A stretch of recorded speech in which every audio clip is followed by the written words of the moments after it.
Is it, is it Ian Hamilton in the lobby?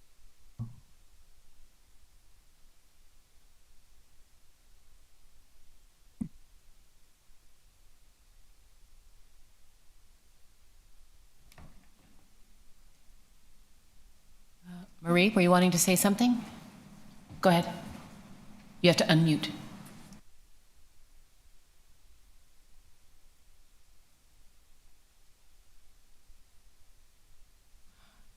Marie, I think you have to take your speaker down on your headset. That's going to unmute you. There you go. Now you need to unmute on the thing, and we're going to be good. No? Audio is fine before we test it out. So you might want to go back out and come back in to make sure that the audio is working. Try lifting there you go, try it now. Okay, can you hear me now? Yep. Oh, good. Okay, good. Ian Hamilton is with me, just so everyone knows. I cleared that up. Okay. We're good. Okay, thank you. He's allowed in. Okay, thanks.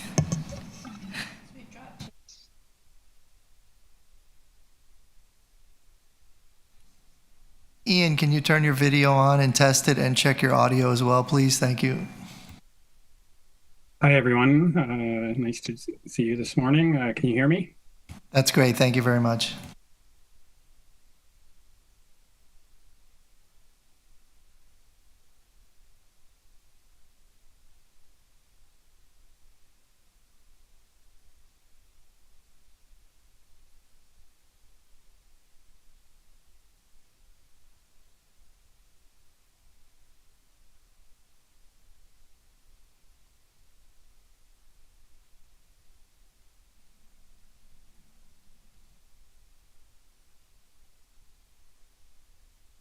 Harmy, can you hear us?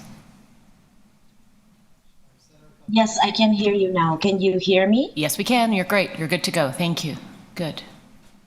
We're going to wait for, there's Chase. Chase, can you do a sound test? Can you just unmute and tell us? Hey. All good. Can you hear me? Yeah, good. Great, thanks. We have 7. We have Gorge. Can you see who that unverified person is in the lobby? It might be Lindsay. Right?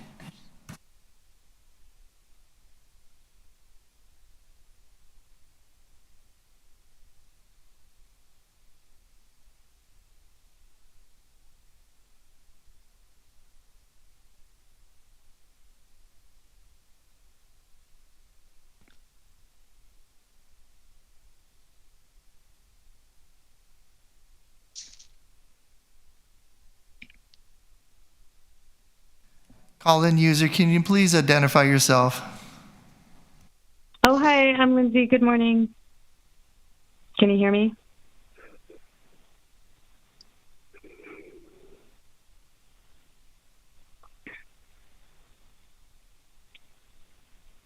So I can't hear anything if you are speaking. Can you hear us now? I can hear you now. Can you hear me? We can hear you. Thank you very much. Okay, thank you.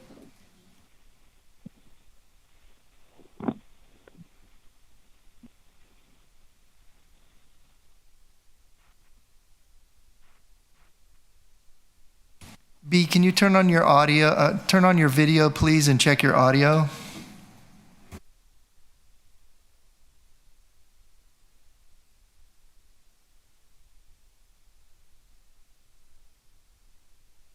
Sorry, were you actually speaking to me, Lindsay Lemieux? No, I was speaking to B. Oh, she's going. Okay, sorry about that. I'm just getting used to this. It's really weird. I think I'm on now. Am I? Yes, we can see you and hear you. Thank you very much.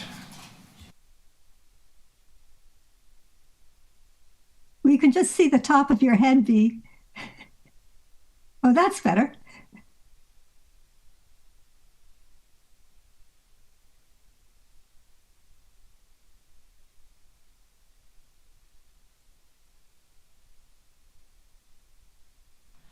Okay, good morning. We're going to get started. Thank you, everybody, for the sound checks and the video checks, and we are set to go. Good morning. My name is Elizabeth McIsaac. I'm the chair of the Housing Rights Advisory Committee at the City of Toronto. The clerk has confirmed that we have quorum, so I'd like to call meeting 5 of the Housing Rights Advisory Committee to order. Welcome, everyone. This meeting is being held with committee members and staff participating both by video conference and in person at City Hall in Committee Room 2. Members of the public may also attend in person and or observe the meeting on YouTube. Because we are meeting in person and remotely, I ask for your patience with any delays and technical issues. Hopefully we've figured out most of them at this point and we're good to go. If you are registered to speak at today's meeting, please listen for me to call your name. I will call speakers in the order they appear on the list. The list of speakers can be viewed online by visiting the Housing Rights Advisory Committee at toronto.ca/council and clicking the speakers box for today's meeting. I request that staff and invited participants, as well as all observers joining remotely, keep their video turned off until they need to speak or answer questions. This will make it easier for me as chair to see the members as we debate and vote on the agenda items.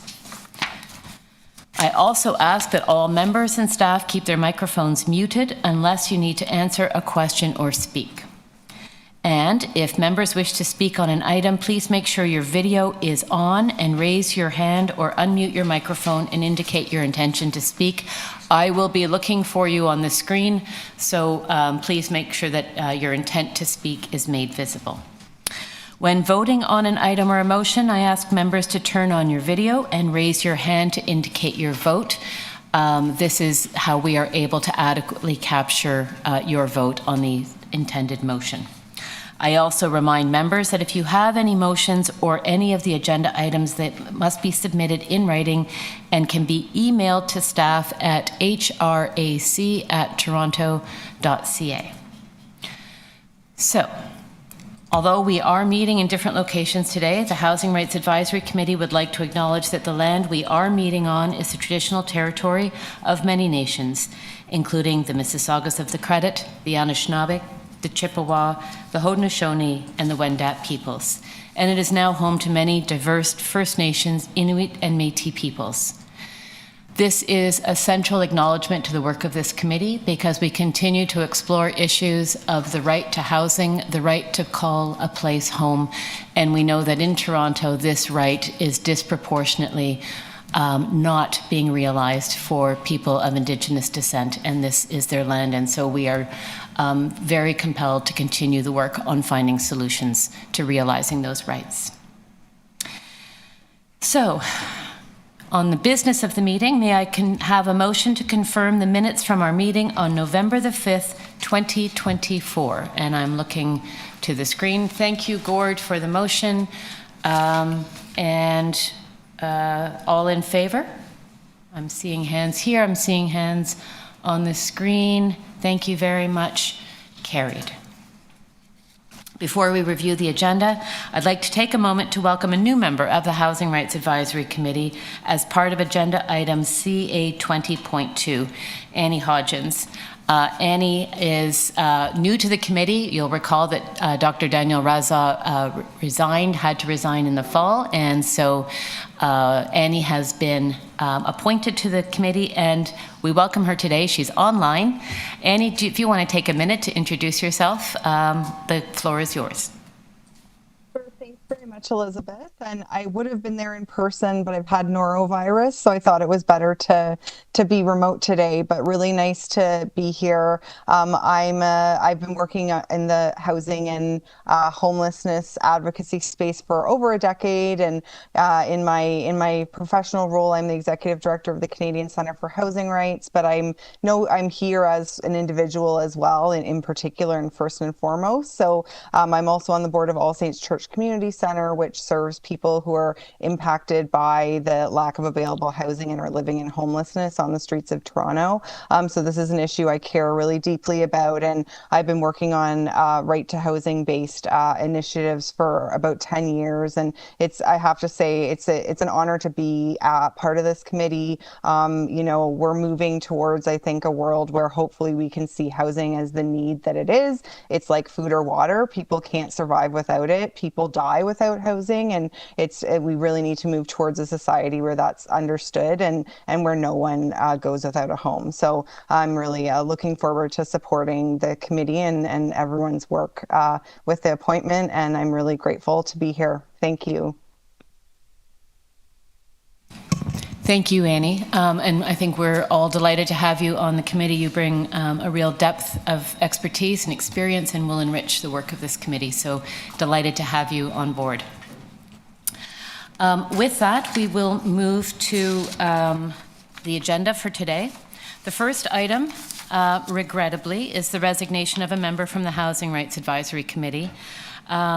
This is a letter that was received by the city clerk indicating that the clerk's office received a notice that Bahar Shadpur resigned from the Housing Rights Advisory Committee effective January 6th. I'd want to express that I spoke to Bahar directly. She was did not make the decision easily.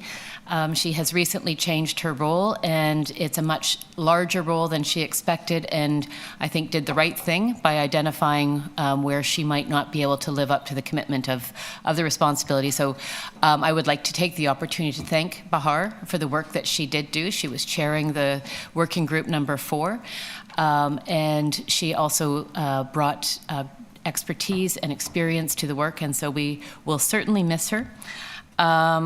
We will also, therefore, be looking to replace that seat on the committee. What will happen is the city clerk's office will lead the process.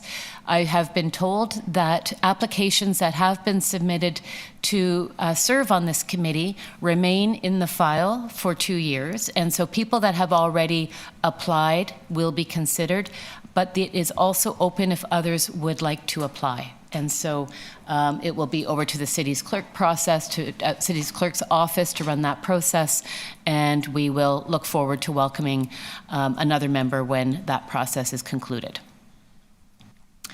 There are no recommendations in the letter from the city clerk's office, and so may I have a motion to receive the item for information? Thank you, Anne Marie. All in favor, may I see your hands? And any opposed? Not seeing any hands. The motion is carried. Thank you. The next item is the formal appointment to the Housing Rights Advisory Committee. This is a letter in the supplementary materials from the city clerk indicating the appointment of Annie Hodgins to the Housing Rights Advisory Committee following the departure of Daniel Raza. There are no recommendations in this letter. May I have a motion to receive the item for information? Looking for a motion. Thank you, Chase. And all in favor, may I see your hands? Thank you. Any opposed? And carried. Thank you very much. Chair update. And so I did not get this submitted in time for it to be included in your package, so I'm going to simply read my report to you. So pardon me for reading, but sometimes that's what's required.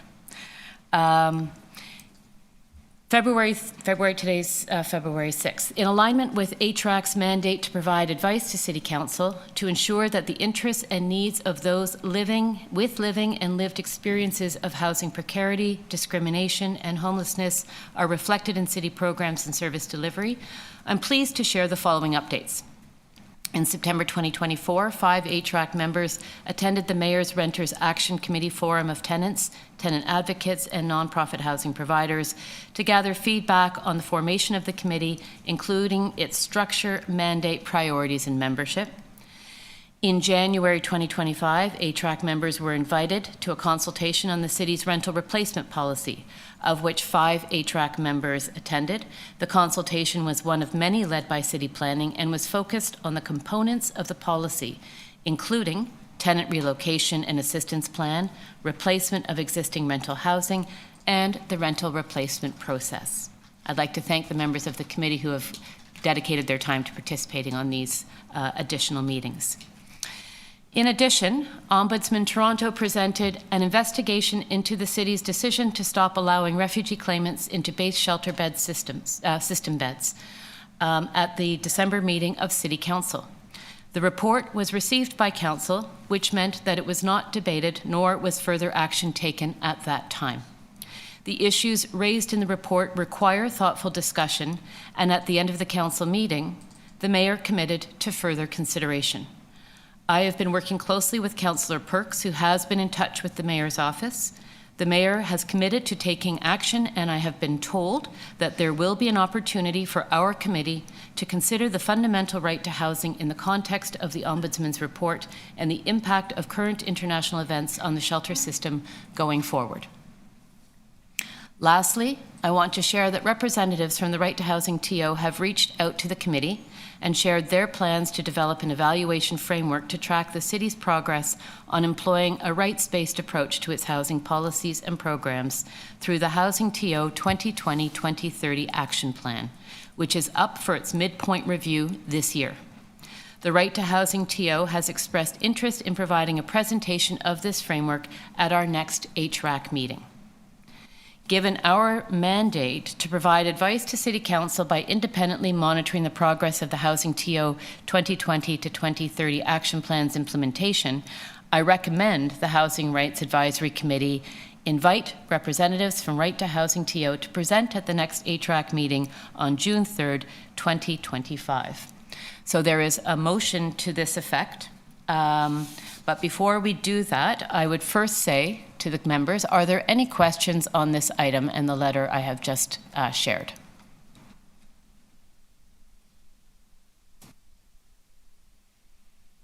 Seeing none, I will also ask if there are any speakers to the item. And seeing none again, I would then have asked to put forward a motion on this item. The clerks will display the motion for me to read to the committee.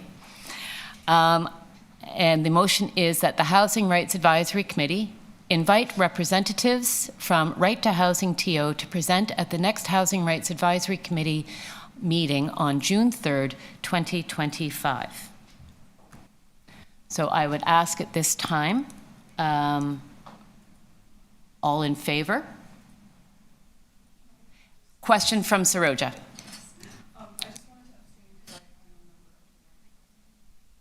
Can you use your mic so everyone can hear you? I would like to abstain from this vote. I am a member of the Right to Housing Toronto network. So if that's okay, can I do that? You're welcome to abstain from the vote. I would, there are a number of members of the Right to Housing TO network that are on our committee. I don't believe this constitutes a conflict of interest per se, because there's no individual gain. Gord is saying, no, it does not constitute a conflict of interest. Thank you for the vigorous head nod, Gord. And so the reality is many of us are members. It's a network. We don't stand to gain individually. In fact, it enriches our work. So you're welcome to abstain, but you are also free to vote. Carly is nodding her head. Procedurally, you can't abstain from voting. The only way to not vote would be to either vote be no. absent or to declare an interest, and then we do a recorded vote. Okay, so are you declaring an interest?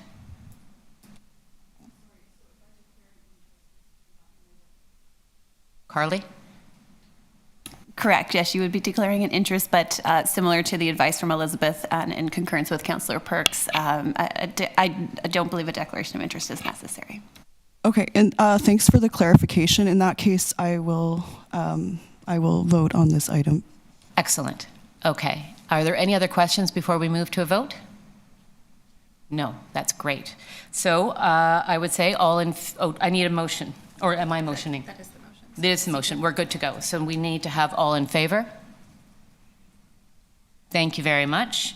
Any opposed? None? So carried. Thank you.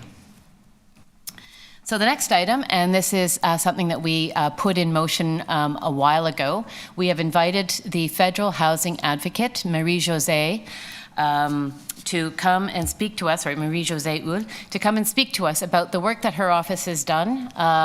The Office of the Federal Housing Advocate has been in place for a couple of years now, for 3 years, 4 years. Marie, I'm looking at your, yes, 4 years. And happy to say Marie-José's role has been renewed, so we have her for another term. Her office put out a very important investigation and report on the state of encampments in Canada. Given the fact that as the largest city in Canada, we have faced significant challenges, we've had significant work done, but we felt it would help us to hear from her what they have learned and to share that with us. So it is absolutely my pleasure to welcome Marie-José Houle to our meeting today, and the floor is yours. Great. Well, thank you so much. Good morning, everyone. It is a pleasure to meet with you today. I'd like to begin by acknowledging the privilege of joining you today from the traditional and unceded territory of the Anishinaabe Algonquin Nation. And much like Elizabeth's land acknowledgement, for me, it's very important that I take a moment and take pause. Really, when I think about my career in housing and homelessness for the last 2 decades, it's always obvious to me the disproportionate amount of people who are Indigenous in this country who face housing precariousness and homelessness. So it has really marked my work, and I think it's something that we need to consider every time we talk about housing and homelessness in Canada. So I make this acknowledgement really in all humility, and especially knowing that the present homelessness crisis in Canada is rooted in a long history of failing to respect and uphold the inherent rights of Indigenous peoples. So as Elizabeth said, in a couple of weeks, I'll complete my first term as Canada's first ever federal housing advocate, and I will embark on my second 3-year term. My office has been in operation for, I was the last person to join my team, basically. So they've been around for a bit longer than I have. But in this role as federal housing advocate, I'm independent and nonpartisan, and I'm responsible for monitoring the right to housing and am mandated to recommend concrete actions to resolve the issues of inadequate housing and homelessness in Canada. So I'm particularly pleased to be meeting with this committee as we share common functions to holding government to account for advancing the right to adequate housing. And these are new functions, and I believe we're still learning how to best leverage our mandates and how to be effective. I've met with the Ombudsman, and during my second term, I look forward to exploring how our work can complement each other. And it's my long-term dream that municipalities across the country be inspired by and learn from your experience in Toronto and put in place accountability machinery to help uphold the human right to housing. So today I look forward to talking to you about the work I've been doing on homeless encampments and learning more about some of the challenges and opportunities in Toronto. In February of 23, I launched my first ever advocate-led review, and it focused on the human rights situation of people living in encampments. And I delivered my report and recommendations the following year on February 13th, and am now engaged in monitoring the follow-up of my recommendations. So today I want to share an overview of my recommendations and the federal government response so far.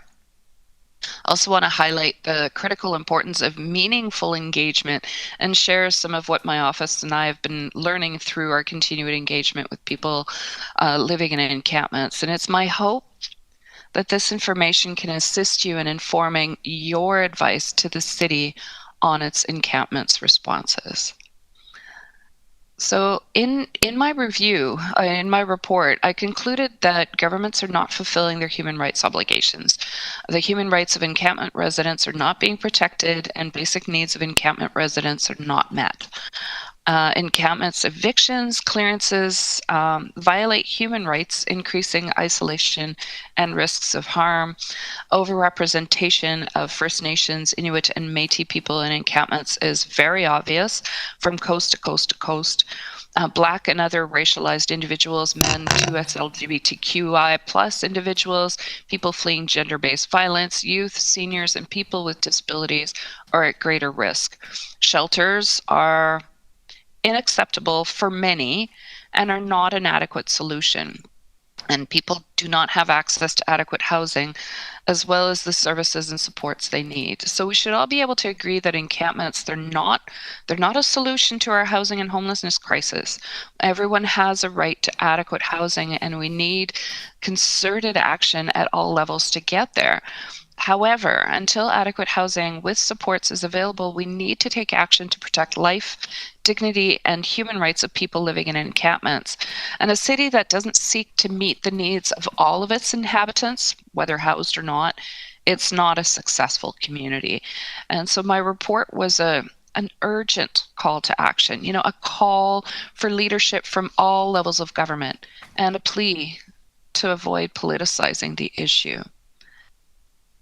So encampments are a national phenomenon requiring a national response. My report called for an increased federal leadership to bring all governments to the table to put in place urgent coordinated responses. And my recommendations called on all governments to take action to put in place immediate measures to ensure people have the basic necessities of life, to stop forced evictions on public lands, to engage meaningfully with encampment residents, to uphold Indigenous rights in line with the principles of UNDRIP, to recognize and uphold Canada's human rights obligations, to accelerate offer of permanent housing options, and address root causes of encampments. And I called for new approaches and new funding for municipalities to be in place before winter. And unfortunately, these funds are only now rolling out, and some communities have experienced deaths. So while recognizing the urgency to act, I also continue to urge municipalities to ensure that their responses are consistent with human rights-based approach and are designed based on meaningful engagement with encampment residents. So I'm pleased that the federal government has responded to a number of my recommendations. The minister's housing plan and the federal budget in April of 24 announced new funding for human rights-based community action plans. And as required by legislation, the minister provided a formal written response to my report and recommendation. So my team and I also have a number of follow-up conversations with Minister Fraser, and just this afternoon I'm going to be meeting with the new Minister for Housing, Minister Erskine-Smith. So I'm pleased to see the announcement recently that Toronto and the federal government had signed an agreement for the use of these funds in Toronto. I am concerned, however, that the announcements aren't explicit in mentioning the need for human rights-based responses, and that the federal government has not released guidelines regarding what constitutes human rights-based responses to, or the approach to, encampments. So at minimum, it's my hope that Toronto will ensure that its human rights-based community action plan includes measures to protect the life, dignity, and human rights of people who are unhoused and living in encampments, including essential services such as clean drinking water, sanitation, electricity, healthcare and harm reduction, heating and cooling, cooking facilities, and waste collection. That includes transparent human rights-based protocols for enforcing bylaws, a commitment to repealing bylaws that contribute to the criminalization and insecurity of encampment residents, and to ending practices like coercive cleanup actions, including the confiscations of belongings that people need to survive and live in dignity. Also, that include meaningful engagement of encampment residents in the design, implementation, and decision-making and evaluation of human rights-based community action plans, and the recognition of acute overrepresentation of Indigenous people experiencing homelessness and living in encampments, and the meaningful engagement of Indigenous governments and organizations in the action plans in line with obligations under the United Nations Declarations of the Rights of Indigenous Peoples Act, and then clear commitments, and ensures consistent use of human rights language by all politicians. Before we move into questions and discussions, I think it's important for me to take some time to highlight the importance of meaningful engagement. If I've learned one thing in my many years in the housing sector, it's that we're not going to resolve the housing and homelessness crisis without investing in genuine dialogue and efforts to learn from people experiencing homelessness and housing precarity. My own engagement with people living in encampments has underlined how important it is to finding lasting solutions and how often municipal engagement with people living in encampments is not meaningful and can actually undermine trust. So, top-down approaches don't work, and they're never part of a human rights-based approach. People are choosing to live in encampments because for most, a makeshift shelter in a public space is still often the best or only option available to them. And meaningful and sustained engagement is the key to any long-term solutions. And solutions must offer a real choice that is an improvement on a person's current situation. Really importantly, they have to be able to see themselves in that solution that's offered to them. So since the fall, my office has been working with advocates and people living in encampments to identify good practices that result in genuine and meaningful engagement. And we intend to publish this work before the end of March. So in your work with the city, I hope that your advice can play a role in strengthening Toronto's approach to engaging people living in encampments and to ensure it is genuine and meaningful. So a few weeks ago, I hosted an online dialogue on the subject with advocates and people with lived experience from across the country, including Toronto. And the discussion surfaced some key principles, which you're going to see in this slide. So meaningful engagement is not only the right thing to do, it is the only way we can design sustainable and effective solutions to homelessness in encampments. People experiencing homelessness and living in encampments must be actively part of identifying the solutions.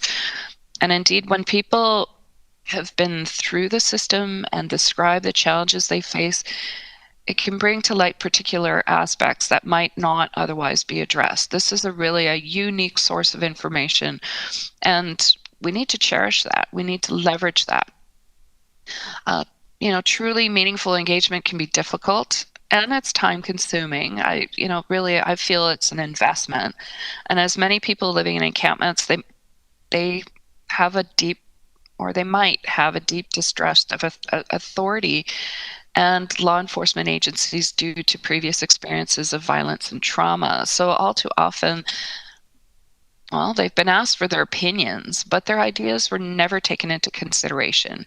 And we need engagement processes that demonstrate that their voice counts and that they are central to the decisions that affect their lives. I often ask people, do you recognize yourself in this plan? Because if they don't, then it's a great way to show that the engagement, if there was any, doesn't mean anything. So a meaningful engagement process for people living in encampments aims to recognize, listen to, and actively integrate their perspectives, needs, and experiences into all decisions that affect them. It requires ongoing dialogue and setting up consultations that are accessible and adapted to their reality.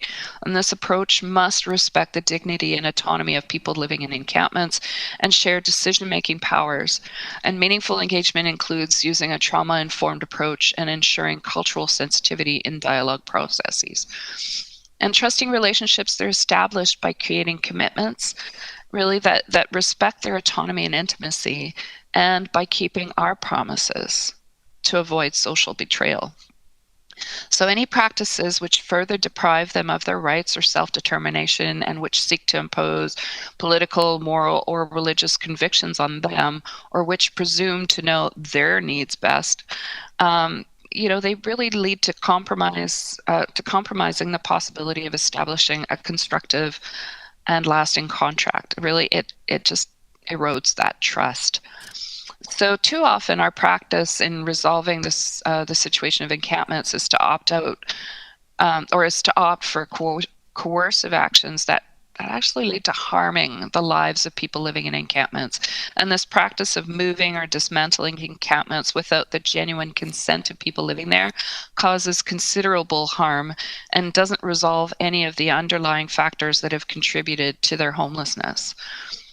So in my second mandate, I'm going to continue monitoring government follow-up and advocate for my recommendations to be implemented, recognizing that governments, particularly municipal governments, need support to build their capacity.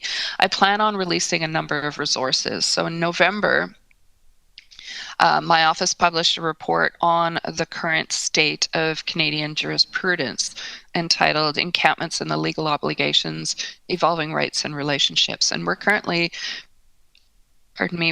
producing some new fact sheets to document some good practices for meaningful engagements with encampment residents. That's going to be released very soon. So on that note, I want to thank you so much for your time this morning. I really look forward to the discussion.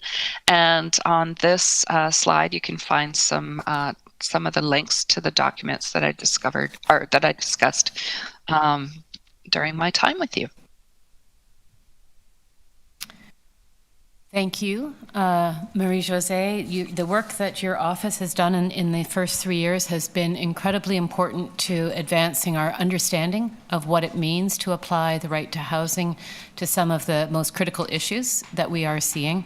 The encampment work in particular. I would also just flag the review panel process that you initiated around the financialization of housing, and also the one that has now begun called NIHA, which is looking at the experience of homelessness among women, Indigenous women, and two-spirited transgendered people. So these are really important contributions to and helps us shape the priorities around the right to housing here at the city level. So thank you very much for that presentation. I think this is a wonderful opportunity for our committee to be able to speak to you directly.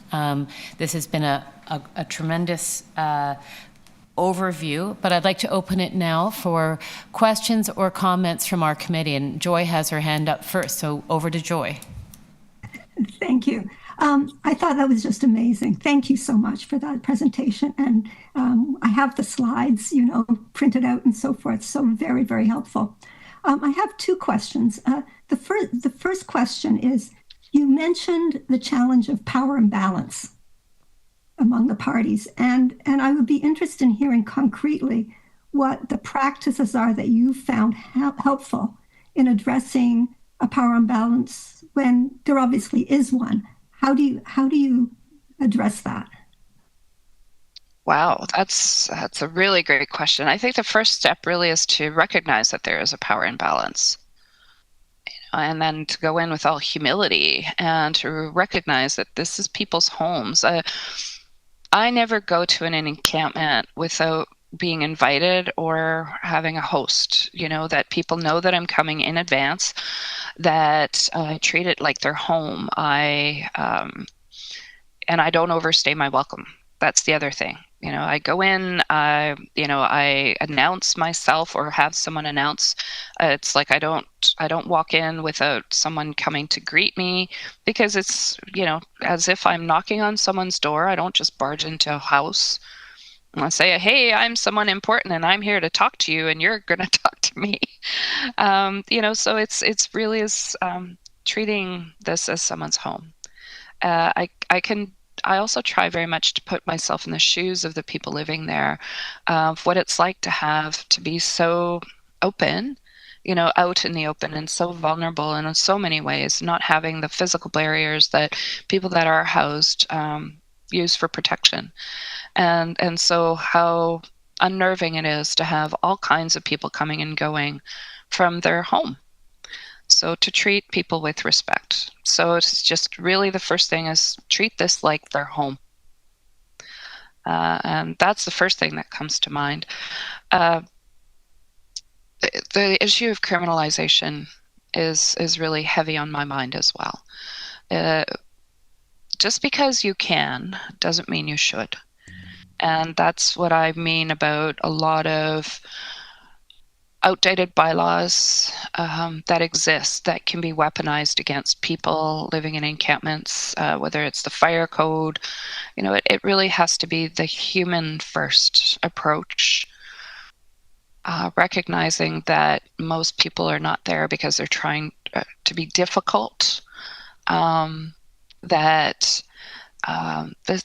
people that are there are probably at the worst time in their lives. And so to ensure that people who are working with people in encampments are trauma informed, that, keep in mind that, this isn't a living off the grid camping experiment, right? It's not a romanticized approach to living. This is hard, and it leads to death sometimes. And that, in the end, are you trying to just make encampments disappear, or are you actually trying to address homelessness? Mm-hmm. Because if your agenda is to make encampments disappear, you have no business in that conversation at all. Mm-hmm. So it's, I think, to have patience, to listen. Sometimes, you have to cut through a lot of, you have to listen carefully and really listen for what it is that people are trying to say as they're trying to find the right words. And so it's to recognize that it's harder for people in encampments to really have their voices heard. So it requires different approaches and sometimes more effort and maybe more than one opportunity. And also it's to treat the views of people that are housed and unhoused exactly the same. And not everyone's story is the same either. So I guess that's what I've got for you right now, just off the cuff. That's a great answer. Thank you. I do have another question, but I'm going to give other people a chance to ask questions first, if we can come back. Mine might be more to do for city staff than to you, although you both might know the answers. Okay, thank you, Joy. I'm looking to the rest of the committee to see if anyone has a question or a comment. And it looks, Joy, like you can go ahead with your second question. Oh, geez, this is such an opportunity to ask these questions. People might just being shy.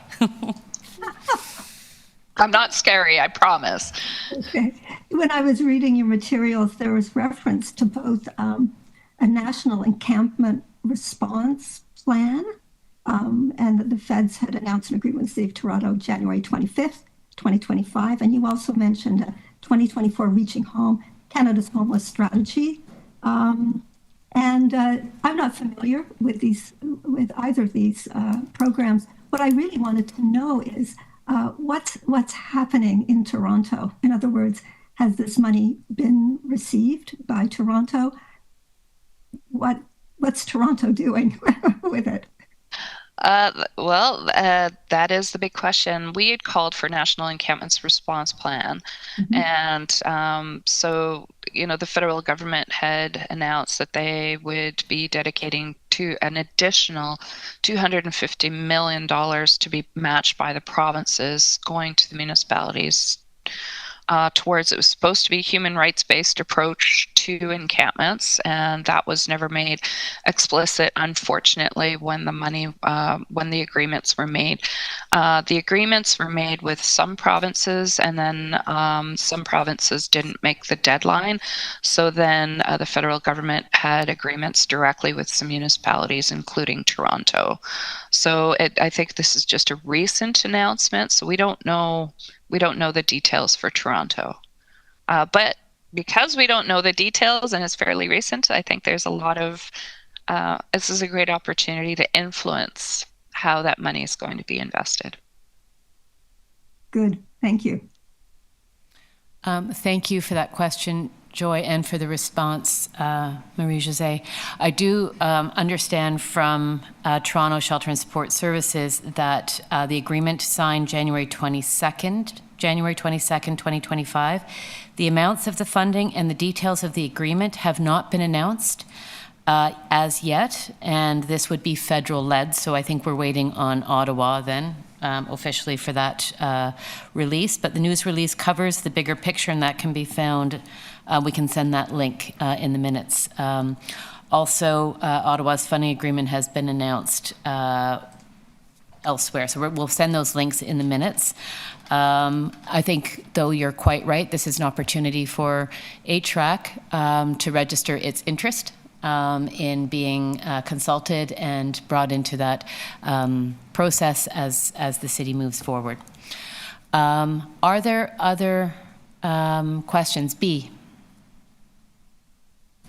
I had a question to ask the. My question is, I mean, we know it's very hard for the encampment people to move, to settle down. I mean, I think what city is trying to do is most of the time is to get the encampment people, get them out and get them housed, either in supported housing or LGI housing.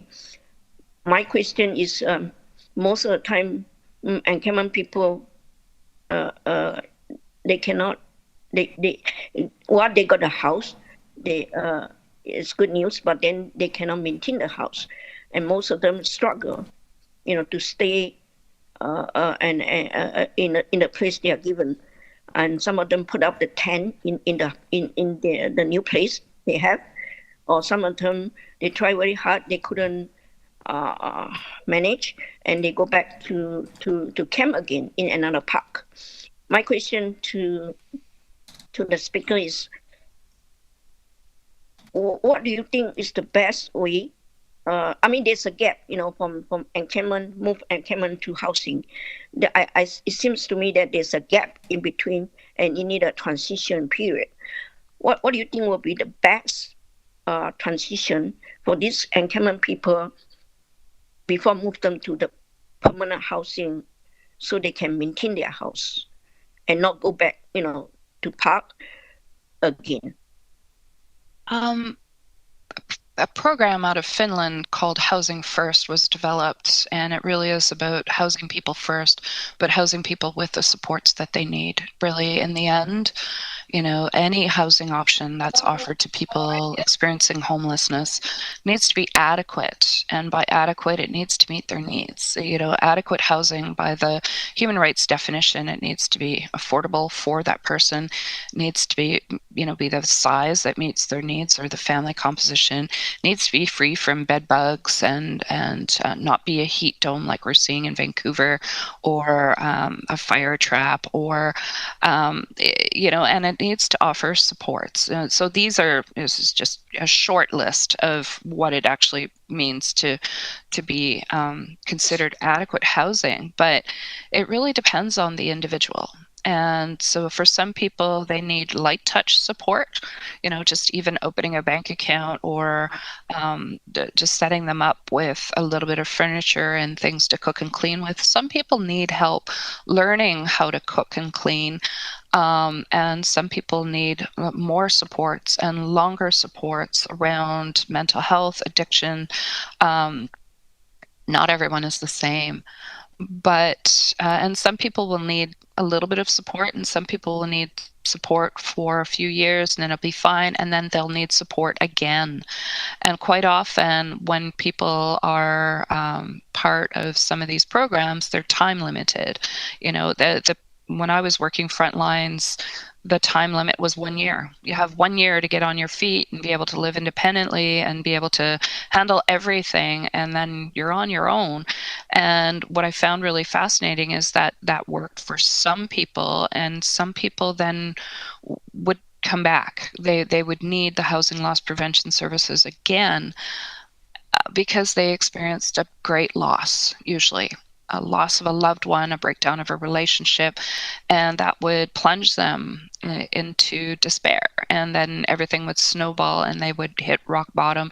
And quite often, all too often, these lists for the help, the wait list for the help, waits for them to lose everything and then be on the street again for a number of years before they can get the housing and the help that they need. And we need to accept that for some people, they're going to need help their entire lives, or that they're going to need it on a cyclical basis and it needs to be accessible immediately before they lose everything and hurt other people in the process. So we need a better system, but it really needs to be around what is adequate for them.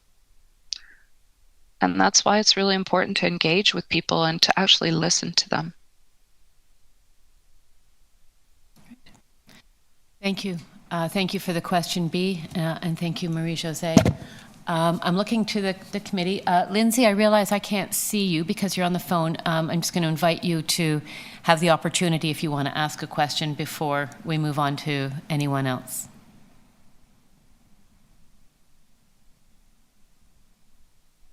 Encouraging me as usual. Thank you very much. I am just, can you guys hear me? Yes. Yes. Oh, okay. I am delighted to hear what I'm hearing. I really am also grateful for B's question because living in community housing right now is, a human with lived experience. It's vital to have lived experience as part of the process, but also,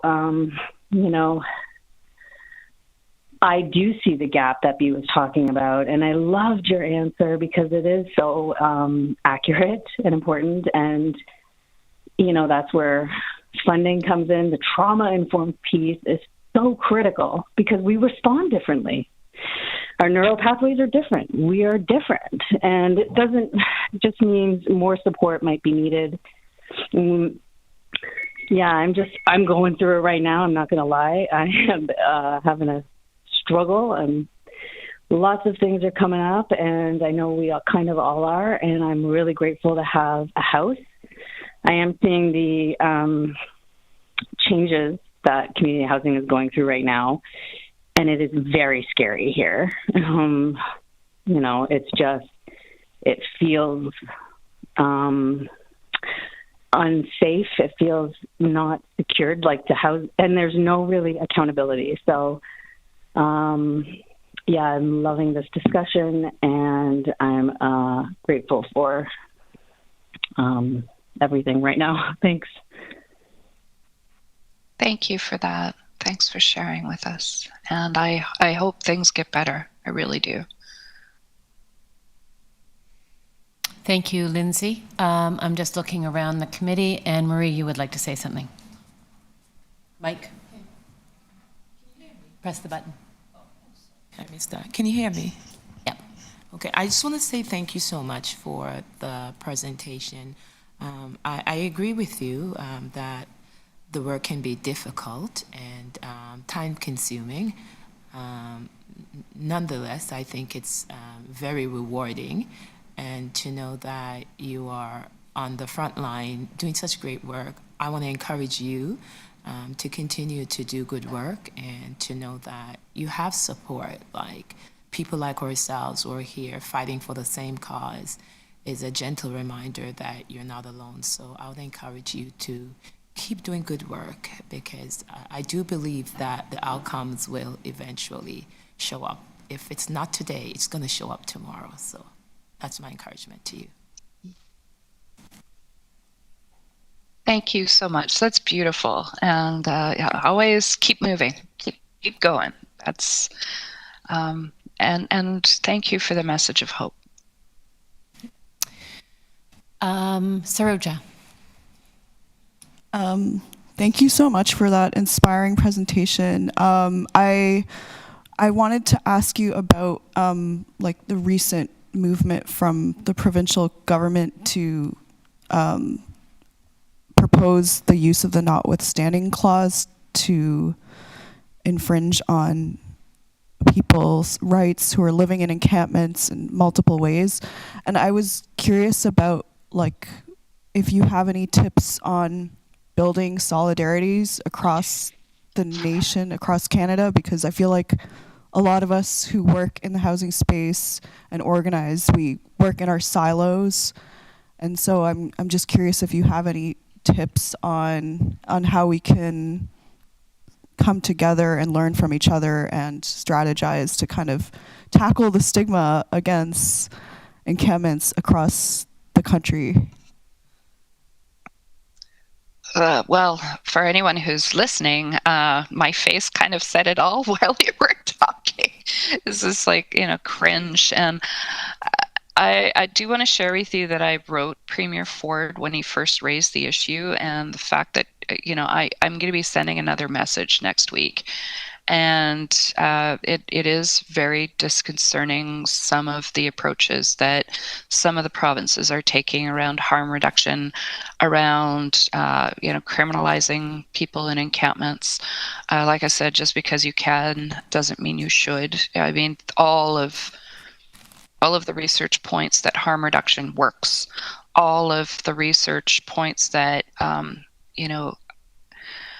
forcefully evicting people from encampments cause additional harm and trauma to people, and these are not solutions. So we need to continue really educating the public, and like you said, acting in solidarity from coast to coast to coast. I don't know that people who are actually working front lines will agree that criminalizing people in encampments or criminalizing people that are struggling with addiction is the solution.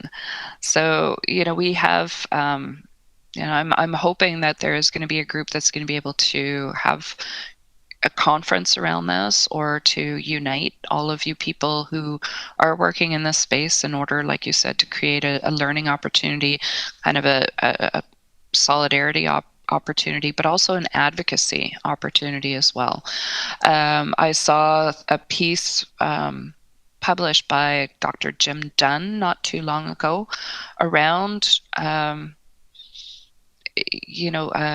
forceful forcing people into treatment around addiction, which is also another terrible thing that some provincial governments are really toying with or have been advocating lately. And it really basically says that, first of all, there's not enough mental health capacity or addiction capacity to meet the needs of the people who are ready and who want it. Quite often, it looks good, it sounds good on paper, but really quite often people who've reached their point where they say, I'm done with this, I really want to go into treatment, I'm ready, they're made to wait weeks before they can get into treatment, and then that opportunity is gone.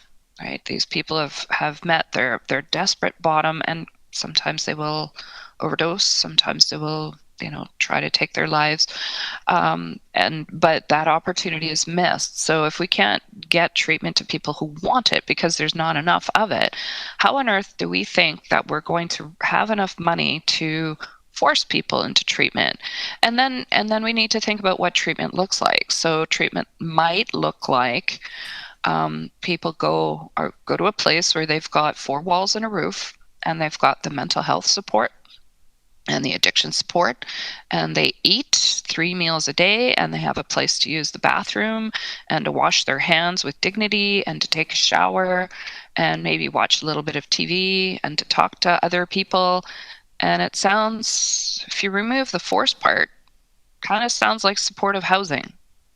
So why are we not investing in supportive housing instead of forcing people in treatment?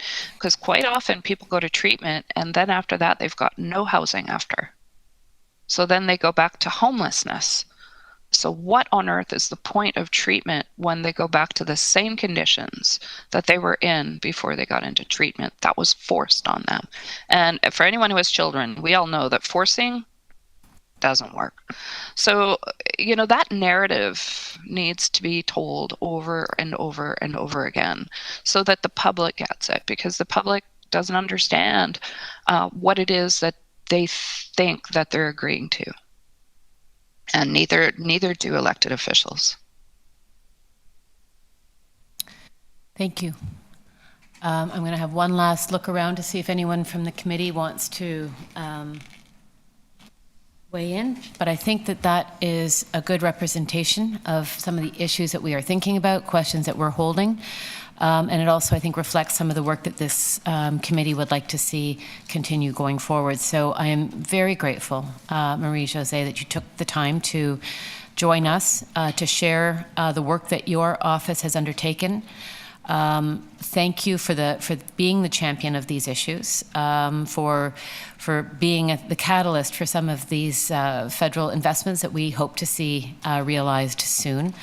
And we will continue, I think, to keep the door open between our two efforts so that we can find ways to continue to work together. Thank you very much on behalf of everyone for joining us. I would ask at this time to ask someone to move to receive Marie-José's presentation to receive it as an item. Looking for someone. Thank you, Anne-Marie. And I would say all in favor. Seeing hands raised, I will. And Lindsay, if you can just voice to me that you are in favor. In favor. Thank you. Any opposed? Seeing none. Carried. Thank you again, Marie-Josée. Thank you to your office, and look forward to staying in touch. In closing to that, I would also say that I think in my earlier comments, voiced an interest in this committee being engaged as the city formalizes the receipt of that support and how it plans to continue this work of finding human rights-based solutions around encampments. The next item is an introduction and housing rights overview by the Deputy Ombudsman Housing. It's my pleasure to invite Rima Patel, who was appointed the Deputy Ombudsman for Housing, I think a year and a half ago almost, maybe it was August 2023?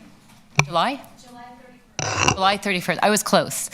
And then has been on a parental leave for the last year and is back. And so it's a wonderful opportunity as she begins the next chapter in her role to tell us a bit about herself and then also engage us in her thinking. So over to you, Rima. Oh, sorry. Yes, go ahead. Thank you. I'll let Kwame Addo start, and then I'll take over. Okay. Good morning. Good morning, Madam Chair and members of the committee. Thank you for the opportunity to appear before you today. I previously appeared before the committee alongside Acting Deputy Ombudsman Luke Brown while Rima was on her extended leave. Today's meeting is particularly timely as it provides the committee with an opportunity to meet Rima, who's just recently returned to resume her position and responsibilities in her office last month. And so I'll turn it over to Rima to address the committee. Thank you. Great. Thanks, Kwame. Hello, Madam Chair. Hello, everybody on the committee. It's great to be back. It's my second week back, so bear with me a little bit. It's been quite a great 10 days, I think, more or less, that I've been back. I wanted to tell you a little bit about myself, and I know this is a short item today, but maybe talk to you a little bit about some of the work that you've been doing on your end. Really briefly, I started at the city 12 years ago in the Ombudsman's office as an investigator. Most of my investigations that I led pertain to housing just by fluke, really. But through that fluke, it sort of spawned an interest in the role that the City of Toronto plays in delivering housing-related services and programs to people who need them the most. From there, I went on to work in social housing policy at SDF&A, and then from there, I spent a few years in legal services providing advice to SSHA, which is now TSSS, and a few other divisions at the city. As Kwame and Elizabeth both said, I started this role as Deputy Ombudsman Housing July 31st, 2023. And I'm back. And the first 6 months that I spent in that role before I went on leave was really about ramping up the office, staffing up the office, trying to right off the bat, start meaningfully engaging with members of community, because our work is really nothing if we're not prioritizing the voices of people who are affected by decisions that the city makes on housing. And so sort of to what Marie-Josée said, engaging in meaningful engagement was really the focus of, one of the key focuses of my first 6 months in the role. I've come back now to find in the past year that the team has really taken off. I'm really, really impressed at what they've accomplished in my absence. As you know, the Ombudsman released his most recent report into the city's decision to deny base shelter spaces to refugee claimants. That was an investigation that right off the bat, when I started, we had given notice to the city to launch that investigation because it was very top of mind at that point in the summer. We've seen the way that the report was received, but we're very proud of that work. And what I wanted to talk to you all today a little bit about is one of the tools that we've developed at our office, which sort of guides how we prioritize what issues we look at and how. And after sort of running through that, I was hoping to hear from you about some of the issues that have come up through your working groups that if you'd like to share with Kwame and I. So to start with the issue prioritization tool, we hear and we learn about many systemic housing issues through a variety of avenues, including not just public engagement or people coming to us with individual complaints, but also through the media, through research reports, academic reports, that sort of thing. That means that we have a lot of issues on our radar with a finite set of resources and time to be able to allocate towards looking at those issues. So we've developed this tool to help us strategically and equitably assess what we should look at, when, and how. So to just kind of take you through, the few stages that we look at. Stage 1 and 2 help us decide if we're going to address an issue. Stage 3 helps us decide what action to take. Some of the actions that we take, you may or may not be familiar with. I mean, you're probably aware of our systemic investigation function. It's one of the core tools that we use in the housing unit at Ombudsman Toronto.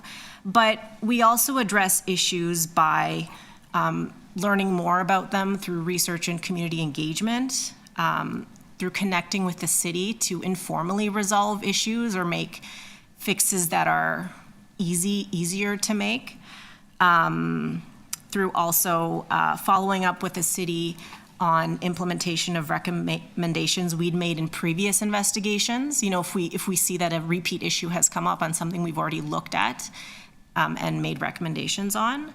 Proactively consulting with the city on key housing policies and plans, or referring the issue to a more appropriate body or organization. So in terms of the stages that we look at, the first stage is really, is there or are there right to adequate housing and administrative fairness issues? We conduct this assessment using our housing rights framework that my team developed last year, and also Ombudsman Toronto's fairness lens. And then we ask, obviously, is it linked to a specific City of Toronto policy or program? After that, if we've hit yes on those check boxes, then we ask some other questions. We ask, what's the number of people impacted by this issue? Is it systemic in nature? What is the level of vulnerability or the nature of consequences if no intervention is taken on this issue? Importantly, what is the impact on specific groups facing the most housing precarity in Toronto, including equity-deserving groups, Indigenous peoples, Black people? And are there any other compelling factors that we need to look at to determine whether we should consider the issue? And so once we've looked at stage 1 and 2, then we go on to consider the theme of the issue across the housing continuum. Does it range from shelters, affordable housing, all the way to home ownership. We consider the housing rights landscape. What is, do we look at adequacy, non-discrimination, participation, inclusion. We look at our office's history with the issue. We've been around for a number of years. Things come up over time, again and again. And we look at, to what degree have we been hearing about this, or have we been involved in this issue? We also consider a number of times it's been raised, but also by whom. That's also an important piece of the puzzle. We look at the complexity of the issue, the resources needed, the resources available, and then we look at the chances of an intervention by us leading to positive housing outcomes for people, and also advancing the realization of the right to adequate housing. We also consider, of course, are there other ways that this issue would be better looked at or better served? And are there other referrals we can make? And consider other compelling factors. So that's kind of how we prioritize issues and determine how we should look at them. It seems a little nebulous when I talk about it like this, but when we apply it to an issue, it really starts to bloom and take shape. So as we said, we'd like to hear from you, because I understand I've been doing a bit of research and just kind of getting myself up to speed, but I understand that you've got your working groups and your 4 different buckets of work that you look at, or different issue areas that you look at. So it'd be interesting to hear from you what sort of issues have come up that you think would be important for us to know about. Thank you. Thank you, Rima, for taking the time to join us. And I want to open this to the committee to answer your question, but I believe we have a speaker who will go first. So do we have Miguel in the room? I think he is online. And so I would invite Miguel to 3 minutes, is it? You have up to 5 minutes. So Miguel, it's over to you. Are you available? And can you turn your camera on if you have a camera?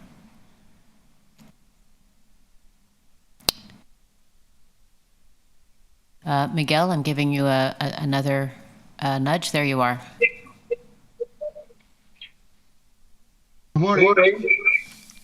Good morning. The floor is yours, Miguel. Thank you. So, my name is Miguel, and I live in Toronto Community Housing. TCAC is my landlord. I've been observing and watching City Hall since the year 2010.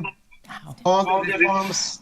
Miguel, I'm going to interrupt you for one moment. We're getting feedback. I think you need to turn your YouTube off. How's that? Try again. Can you hold my time, please? Let's try the headset and see how that works.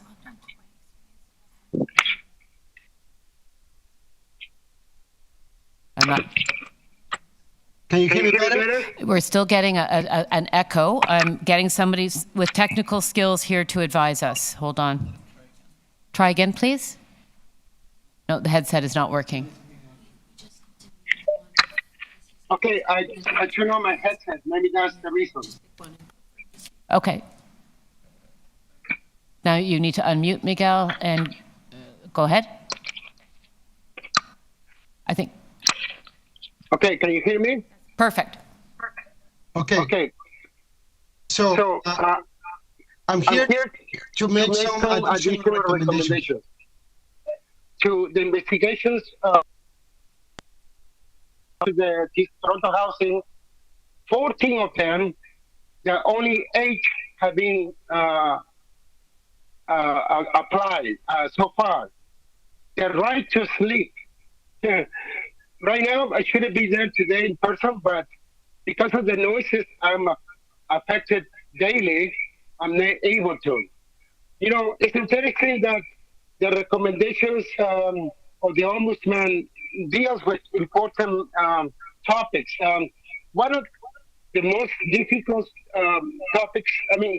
recommendation is to ensure that the Residential Tenancy Act, which deals with the tenants' the right to enjoy their unit, it's something they said it's not for us to implement. We take you under advice, but sincerely, it's not up to us to ensure you have the right to enjoy your unit. So how does it? What do you mean by that? Well, we are just a housing provider, and that is simple what we do. So I've been dealing with noises since September 27, 2024. I applied with the internal transfer process twice, and twice was denied. One of the things I noticed is that I was told I cannot apply to a senior housing portfolio because I had to go back to the end of the line, apply as a TCC resident to hopefully one day get a unit at the seniors division. This is an inconvenience, perhaps an oversight that is systemically causing issues. It shouldn't be that way. The other recommendation I'm here to make is that tenants have the right to sleep. And if the landlord is not willing to, they need to provide accommodations. However, the accommodations I have received right now is incredibly so cheap, less than $200 if you put it all together. Now, why is it difficult for TCC not to provide swap units with other tenants who are facing similar or unique problems? I think this swap of units was something used during the days of the Untitled housing. Another thing I want to say to you, to the new housing ombudsman, is that I have submitted one complaint about 2 weeks ago, and I'm glad that you're here because maybe you can take a look at my complaint, and it deals with the issue of transferring in Toronto housing and the denial of my application. And other things I'm going to do is, moving forward, I'm going to be advocating for residential bylaw noises because currently the status quo is just a joke. Thank you. Thank you, Miguel. And I'll just, I don't know if you have an immediate response, Rima, and then I'll turn to the committee. Yeah, thank you for that, Miguel. I will apologize. I didn't hear much of what you said because it was a little difficult to hear. However, it seems as though there's a complaint that you wish to bring to my office's attention. We'd be happy to look at it in more detail and to speak to you about it some more.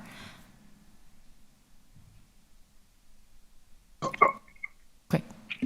Yes, thank you. And you can reach the Ombuds office. There's a website, and so there's lots of sort of information about how to make that outreach. So thank you very much, Miguel.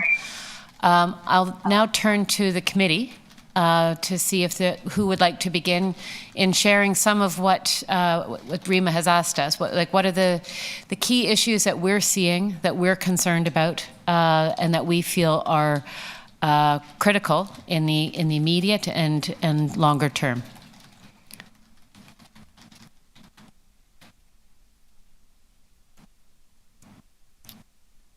Looking to see who wants to go first here.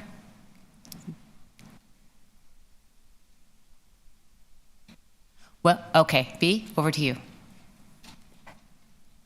Well, I don't want people to think that it's a complaint, but this thing have been happened and it bothered me in shelter.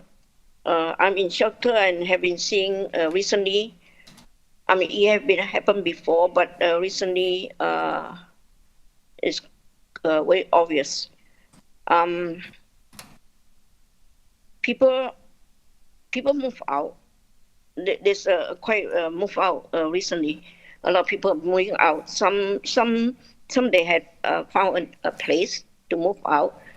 That's great, but some move out is because of they got kicked out from this shelter to another shelter. I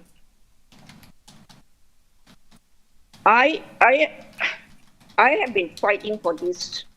I'm getting very tired. My question is this the way that the shelter should do to the client staying in a shelter? I mean, I can understand if you have a place, you found a place, you move out, it's reasonable. But if a person didn't find a place, and the reason is just because you have been here in shelter, and they try to move you out to a permanent shelter, thinking that kind of thing really drive me crazy. They had this thinking that you are so comfortable in hotel shelter, we're going to move you out to permanent shelter. The condition is very bad. I've been there. Honestly, tell you, it's very, very bad. I can't even sleep. There's no door, and men sleep outside, outside your door.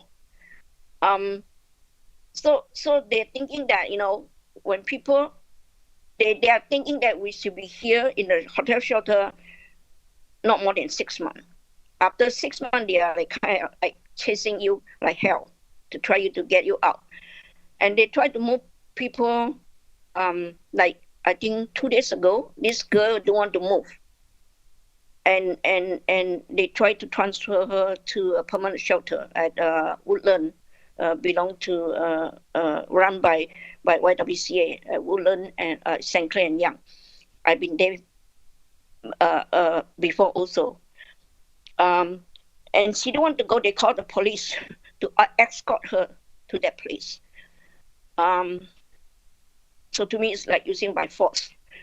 And their thinking is, we transfer you to those kind of permanent shelter that nobody want to go. And that kind of condition will make you really working hard to find a place to settle down. I really question, isn't this the way that city should do to people? Agency run shelter don't do that, but city run shelter did that. That really made me think, is that a fair thing to do? To me, it's not right. So I really like you to look into this thing. Yeah. Thank you so much. Thank you, B. I'm going to do a round before I hand it back to you, Rima. So is there anyone else on the committee that would like to share some thoughts? Yes, Harmy, and then Joy. Yes, thank you for the opportunity. And at risk of sounding repetitive, I apologize. I have a little bit of a sore throat, so I hope you can hear me. Yep. Okay, great. In answer to the Deputy Ombudsman, and at risk of sounding a little repetitive, there will be presentations from the chairs of each of the working groups in terms of the next item. So I'm sure that a lot will be shared there as to the different issues and concerns we have been sharing in the context of our working groups. But one particular, I guess, item that I have been concerned for some time, and this is coming from the place of someone who has been working in the gender-based violence sector, is the issue of hidden homelessness. We are working, and we should continue to address issues that are very visual, that are in front of us. The concern, or the added concern I have about hidden homelessness, is that specifically and particularly for those who are experiencing gender-based violence, they are fleeing, and when they don't find a shelter that could provide safety, they go to friends or families' houses. They don't have housing, but they are not counted. they're hidden. So we don't know to what extent they are unsafe, or they're seeking safety and they're not finding any transitional or permanent housing. So I guess I would hope that this would qualify as one of those systemic issues the Deputy Ombudsman is asking for, or is kind of hoping to hear as well, because it's certainly something that for many years has driven concerns and have driven conversations and dialogues. And it's always a little bit of that issue of who is to address this. Is this an issue of the provincial government because it's under the Violence Against Women, I guess, purview, or is this an issue from the city who is in charge of providing certain level of shelter in the city, or homeless shelter? So it's definitely one complex issue. It intersects with the two key complex matters, homelessness and gender-based violence. And I'm afraid that victims continue to be caught in the middle. So that's all I wanted to add. Thank you. Thank you, Harmy. Next, Joy. This is rather an obvious point, but our previous presentation about encampments, I don't know whether the Ombudsman's office is working on that already. If not, it's obviously one that's important to the city and has really province-wide, could be opportunity for province-wide leadership. Thank you. Thank you, Joy. Looking across the committee to see if anyone else wants to, and Lindsay, I'm not forcing you to speak, but you don't have a visual cue, so here's an opportunity. You can also say pass.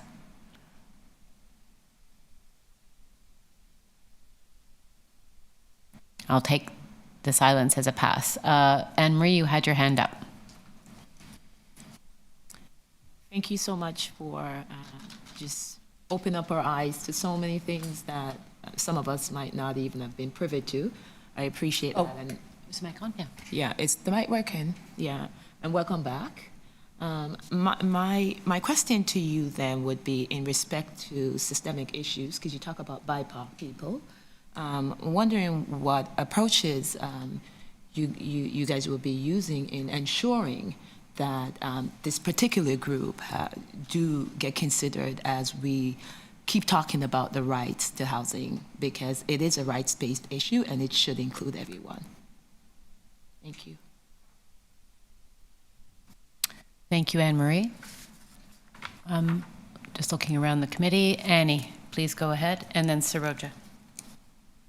Hi there, and it's my first committee meeting, so I'm just jumping in without a lot of the background of the work that the subcommittees have done. So thank you so much, Rima, for that presentation. I just wanted to share, and I know this might be more of a provincial jurisdiction, but the idea of informal evictions, and I don't know how much control the city can really have over that, but if there's anything that could be done, because I worked for many years directly with renters facing eviction, and what I heard so often was that so many people leave their homes as soon as they're told that they're in arrears and they don't know their rights, and we just continue being really concerned about that issue, and so I just wanted to flag that as a top of mind concern.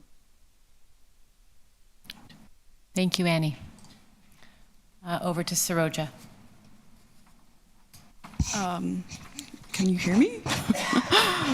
Yeah, actually, I just wanted to build off what Annie was saying. In terms of informal evictions, we see the rent evictions bylaw is about to be implemented, which is amazing. And I think a lot of advocates, including myself, are concerned about the evictions that will continue to happen without N13, and similarly with multi-tenant homes. We're still figuring out the program and how it's going to roll out, and I think many of us advocates, including our working group, we want to highlight the importance of supporting multi-tenant home tenants who might be displaced as a result of the bylaw coming to play.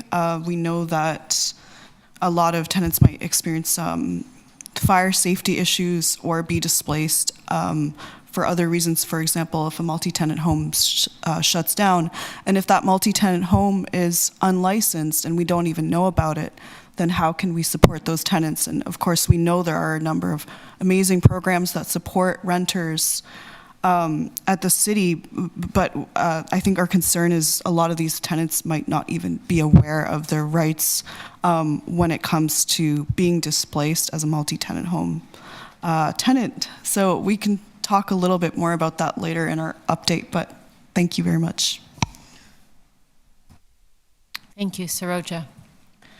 Not seeing anyone else's hand go up. I have a comment, and it's not work that our committee has done as yet. In fact, I'm just reacting to numbers that were released by Toronto Public Health yesterday or the day before that shows the number of people, unhoused people who have died in the past year. And so I'm taken with the fact that in the first half of 2024, 135 people who are homeless died. That compares to the full year of 2024 of 85 homicides. And when we think about the attention that we pay to certain things, I think that we should be significantly alarmed. As you dig into and begin to disaggregate those numbers, we also see a significant number of women. And women are younger. Women are 35 on average, as opposed to men who are in their 50s. And so we are seeing a particular vulnerability for women who are unhoused. They are also disproportionately dying outside, not inside. And so these are, I think, it's important data. I'm pleased that the City of Toronto is collecting it and reporting on it transparently. But I think it also means that we have to pay attention to why this is happening. Drug toxicity is a big piece of it. I think 81% were a result of drug toxicity. But then it drives for us, I think, a question of what action or inaction is causing this, and how can we be attendant to that. So I don't, for me, it's looking at what are the human rights outcomes, and in this case, the violations of whose lives have been lost as a result of this. Sort of the most extreme violation is the loss of life. And so as we look at what are the supports that are available to women in particular, do we have the right and adequate supports for women, building on Harmy's point of the invisible homelessness? And then it's also, are the right kinds of supports where they feel safe, where they will go, are the right kinds of protections there, because they are in fact meeting the most violent ends. And so I just raised that as recent data that has come out, but I think it is absolutely part of the conversation that this committee should be attending to. And it goes back up, I think, systematically. So as we look at how our committee has organized its work, there is the committee that is focused on people who are unhoused and unsheltered. And then there's gaining access to the right supports, the right kind of housing. And then it's being able to maintain that. And then are we building the right supply to really deal with the greatest need in our city? And so each of those, in my mind, points to the right answers around supportive housing. And I think that builds on Lindsay's point and also B's point around, are we getting the right supports, the right kinds of solutions? Are we connecting people to the right answers for where they are situated and the particularities of their life? And so I think that this just becomes a very sharp edge of what we need to be paying attention to. I will pause to see if there's anyone else from the committee that wants to share what's on their mind in terms of what we hope Rima's thinking about. And then I'll turn it back to Rima then, if you have any comments on what you've heard. Thank you for that. Thanks to everyone who raised issues. Some of these are on our radar. Some maybe are not.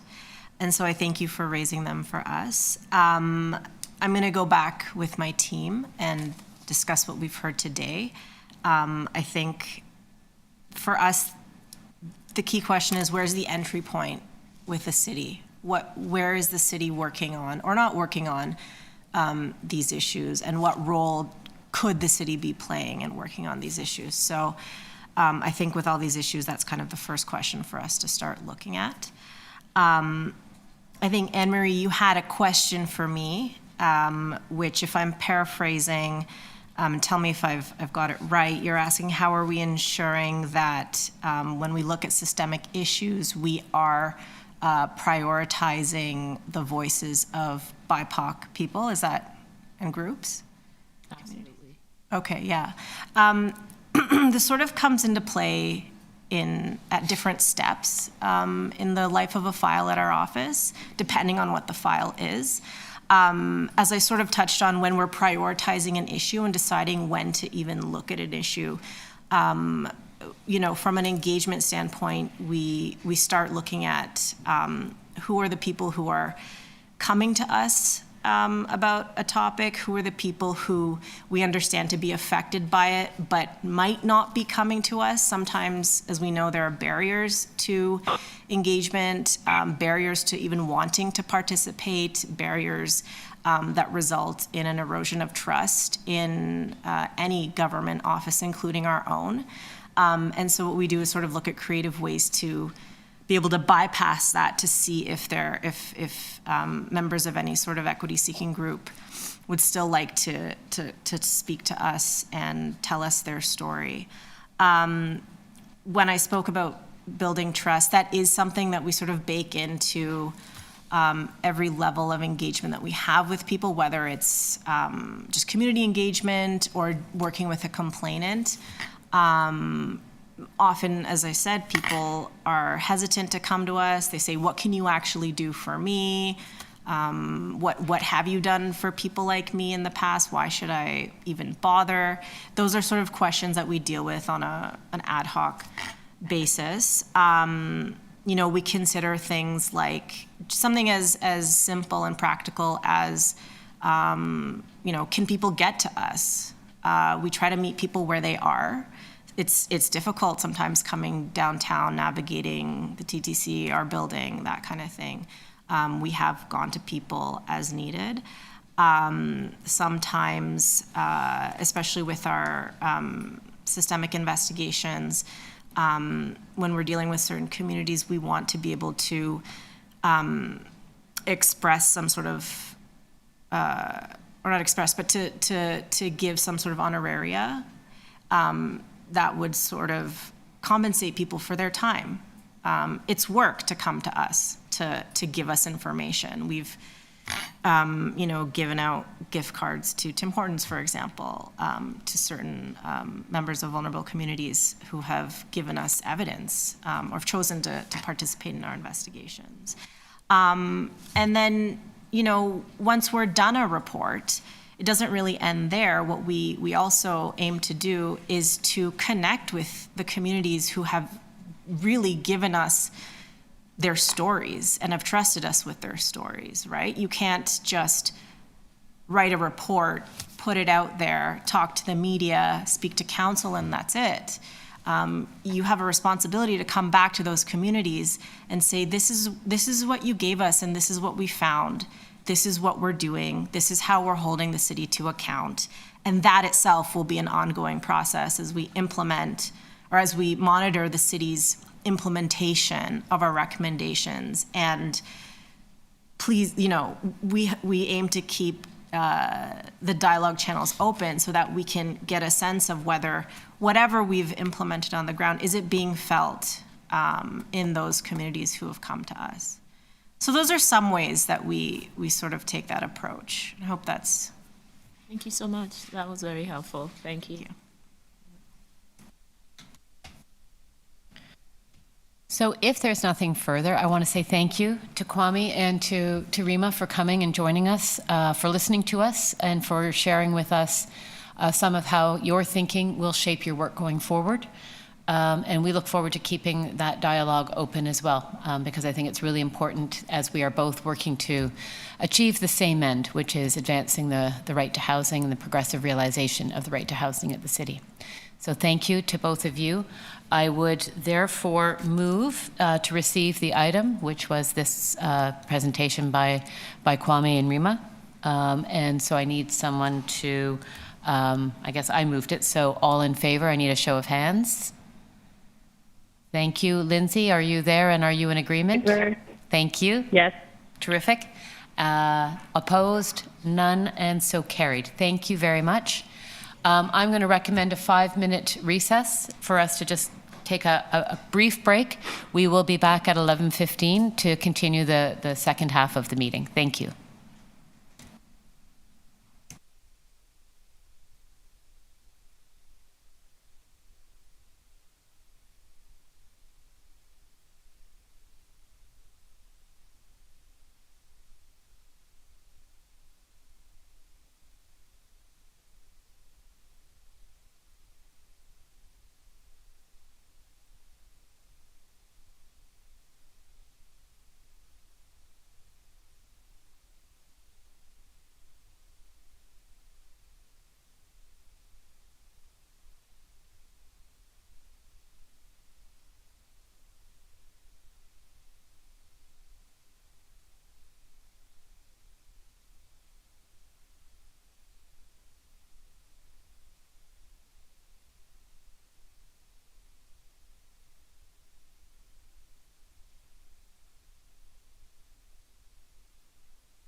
Just letting people know we're going to get started if they want to come back to their computers and turn their cameras on.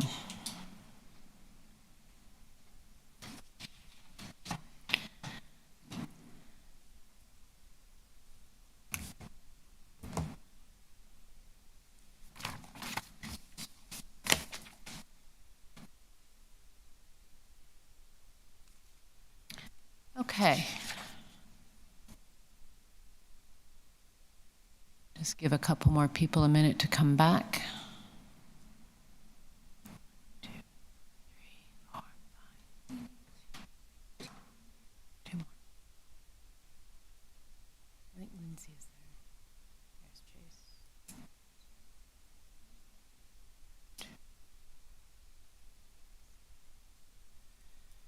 Okay. Thank you all. That was a good, I think the first half of our meeting was filled with some really important information for us to bring back to our work. And as we move through the agenda, the next 3 items relate to reports back from the working groups. I will start with item 5.6, supporting unhoused rights holders working group. I'm the chair of that working group. The minutes from the meeting were submitted as supplementary material to the agenda.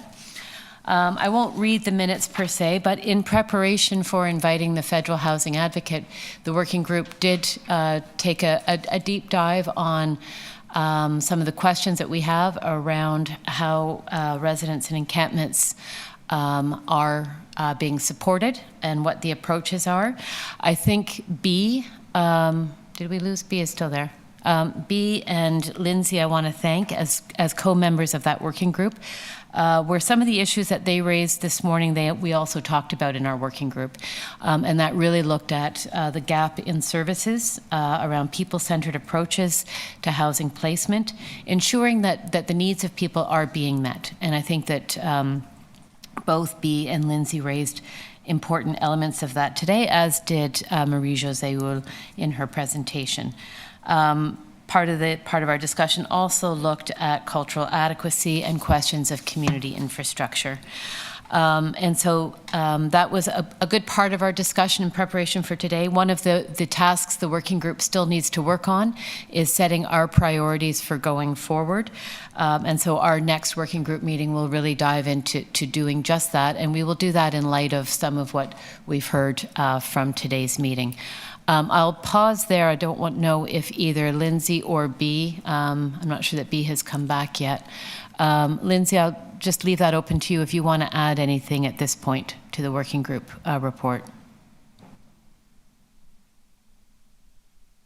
No, I am anxious to set our priorities, though, and I think we got a lot of great information.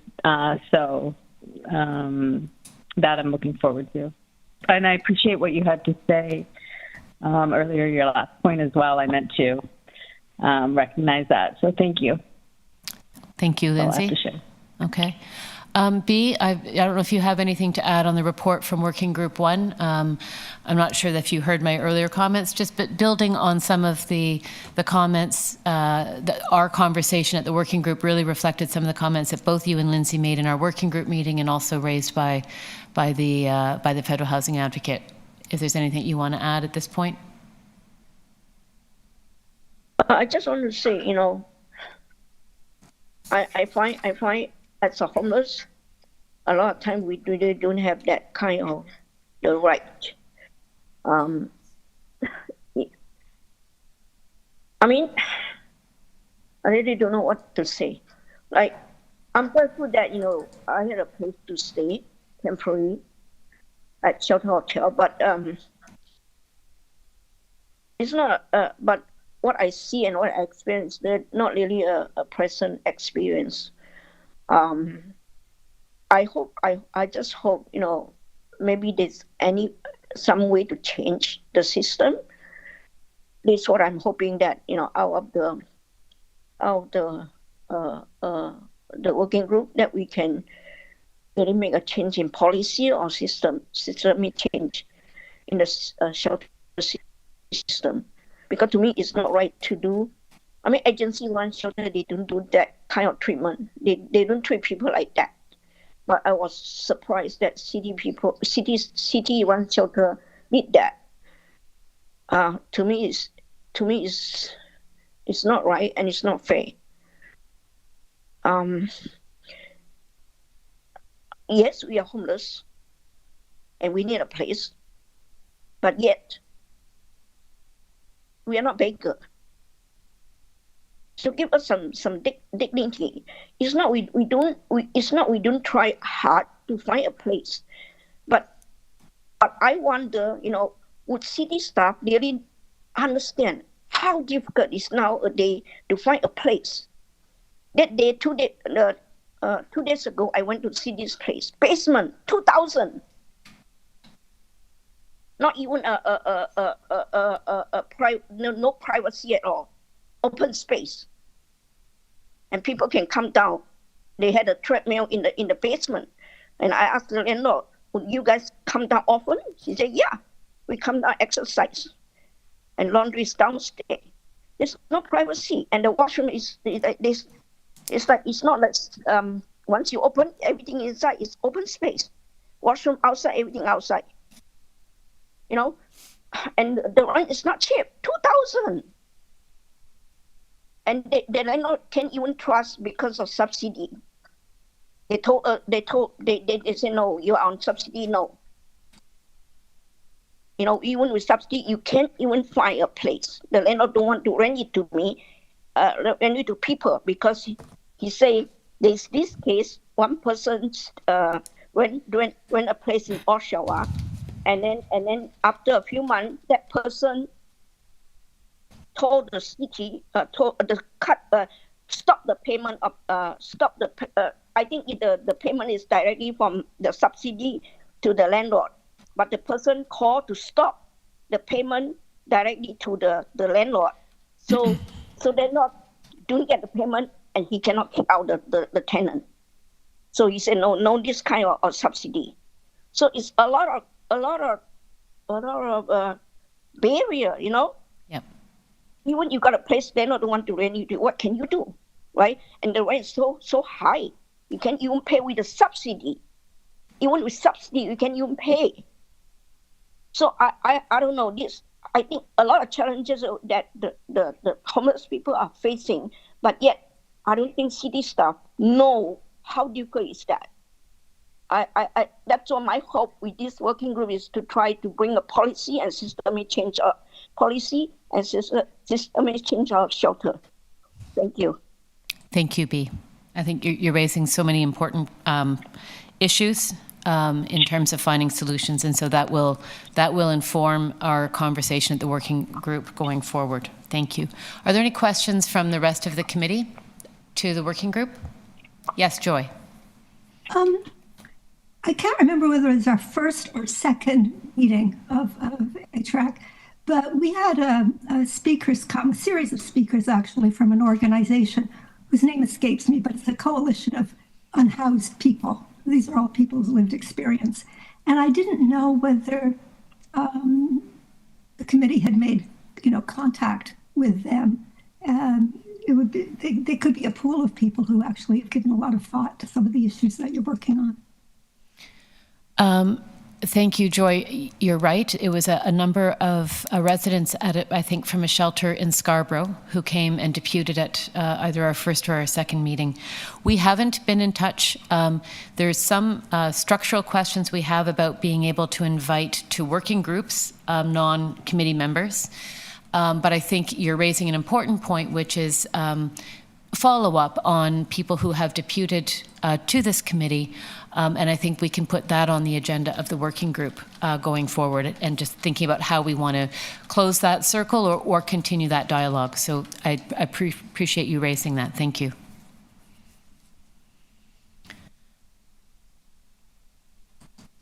If there are any other questions, Saroja? I just wanted to clarify. I believe that group that Joy was referring to is called Voices for Unhoused Liberation. Great, thank you. Voices for Unhoused Liberation. And there are many others in the city, and so I think what we, as a working group, we need to think about ways in which we can perhaps connect to and hear from those people with lived experience. If there are no other comments or questions, then I would ask for someone to move to receive this item. Thank you, Saroja. And if I can ask for all in favor, if I could see a show of hands. In favor. In favor. And Lindsay, thank you. Terrific. And any opposed? No hands. So motion carried. Thank you. The next item is the second working group, Improving Access to Housing Working Group Chair Update. This is an update from the chair. Over to, I believe it's Anne Marie. Thank you, Elizabeth. Hi, everyone, again. So for the Improving Access to Housing Working Group, which is working group number 2, I want to say thank you, by the way, to B, Lindsay, and Chase, who came out to our meeting. Harmy was unfortunately not there, so thank you, guys. I thought it was a really good meeting. We had Asha there as well, so thank you, Asha. Asha was with us, helping to guide the conversation.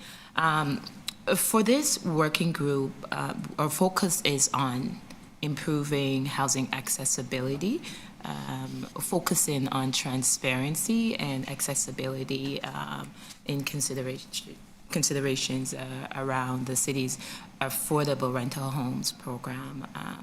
In particular, the group discussed expression of interest, which is a process, I think it's lottery-based. It's a lottery-based system. So our conversation was mostly around that in applying for affordable rental units. So it was a robust conversation.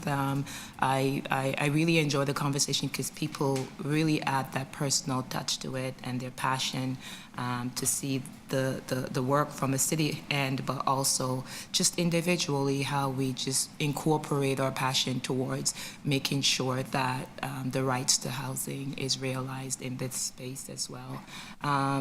In moving away from that, we also had the privilege of attending the consultation on the rental replacement policy. Myself, I don't remember all the names of all of us who attended, but that was a really good consultation meeting. On itself, I would say the presentation was really good. It was an excellent presentation.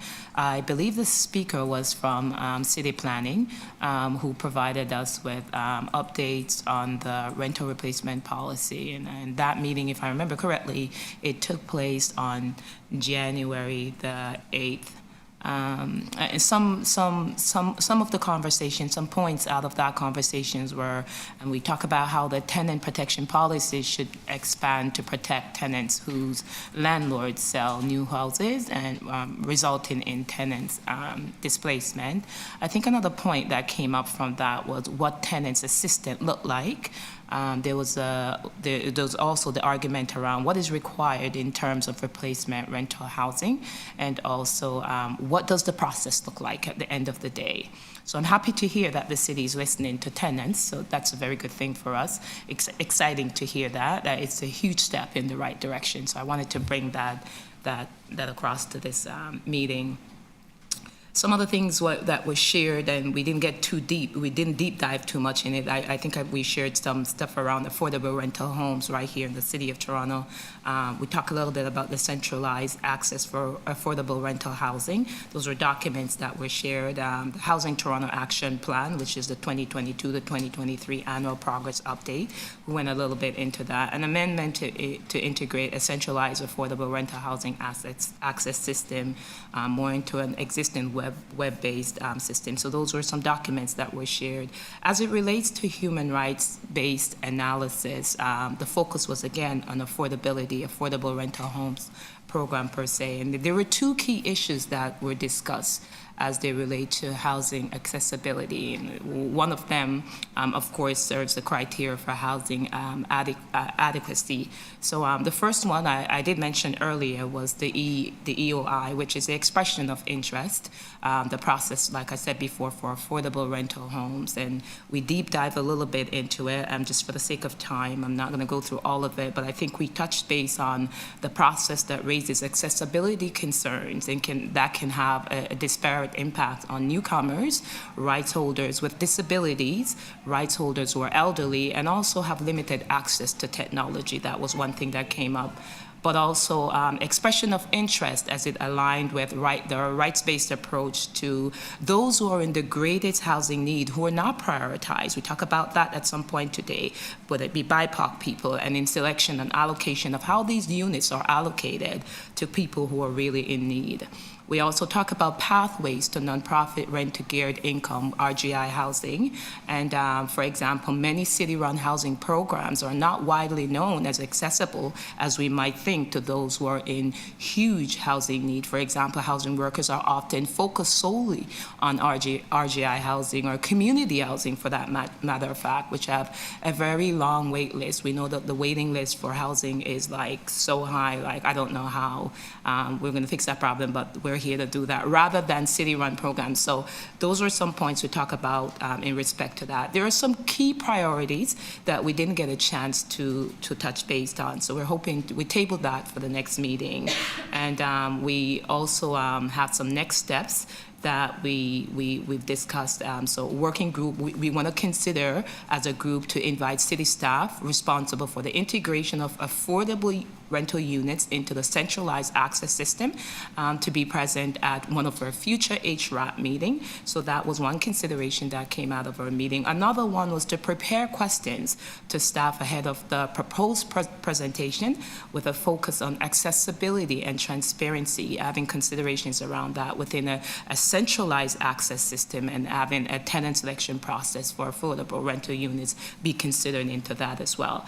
And we also tabled for our next meeting the work plan for council terms. So that's all the updates I have for you. And again, thank you for listening. Terrific. Thank you very much, Anne-Marie. To the committee, does anyone have any questions or comments on the report from Anne-Marie and Working Group 2?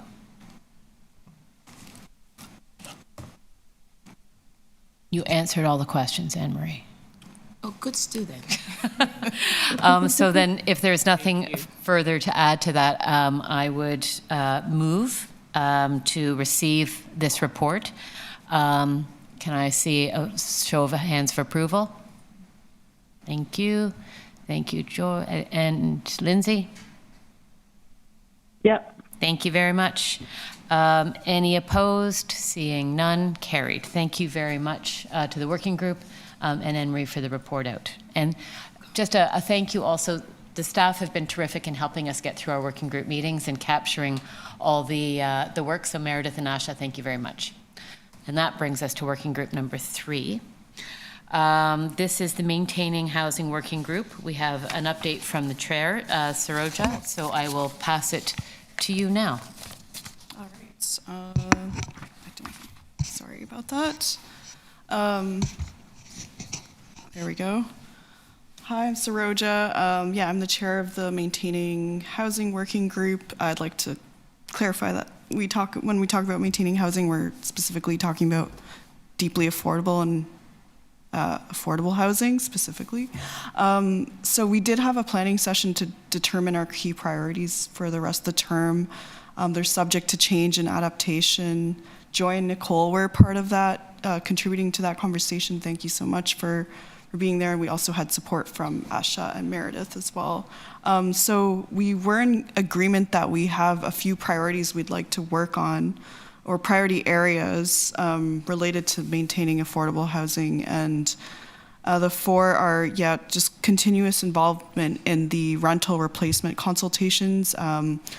We are concerned about tenants facing evictions due to demolition. It's a trend that's happening. It's on the rise in Toronto, and we want to just make sure that they're they're considered as rights holders, that developers are meeting requirements to house tenants, and that includes just improving the tenant relocation plan and compensation for tenants who are displaced. And then in addition, some other priority areas we wanted to continue advocating on, working on, supporting the city and improving is the rent evictions bylaw. When there are opportunities to consult, we would love to be a part of that when the bylaw gets reviewed, and just make sure that it's not contributing to the unintended displacement of tenants. But we're, of course, grateful that this rent evictions bylaw is in place, and we think it's a big step forward. We're interested in supporting the Housing TO Action Plan midpoint review. So just ensuring that we can continue making sure that the city's meeting its targets in that action plan, and that hopefully any emerging pieces that have come out in the last couple of years that might have been missed in that plan could be integrated. And then lastly, we're interested in further advocacy input on the multi-tenant homes framework, especially the renovation program right now, which I'll speak to in a little bit more detail, and as well as supporting the EPIC program, the eviction prevention in the community, and any feedback that we can provide on that.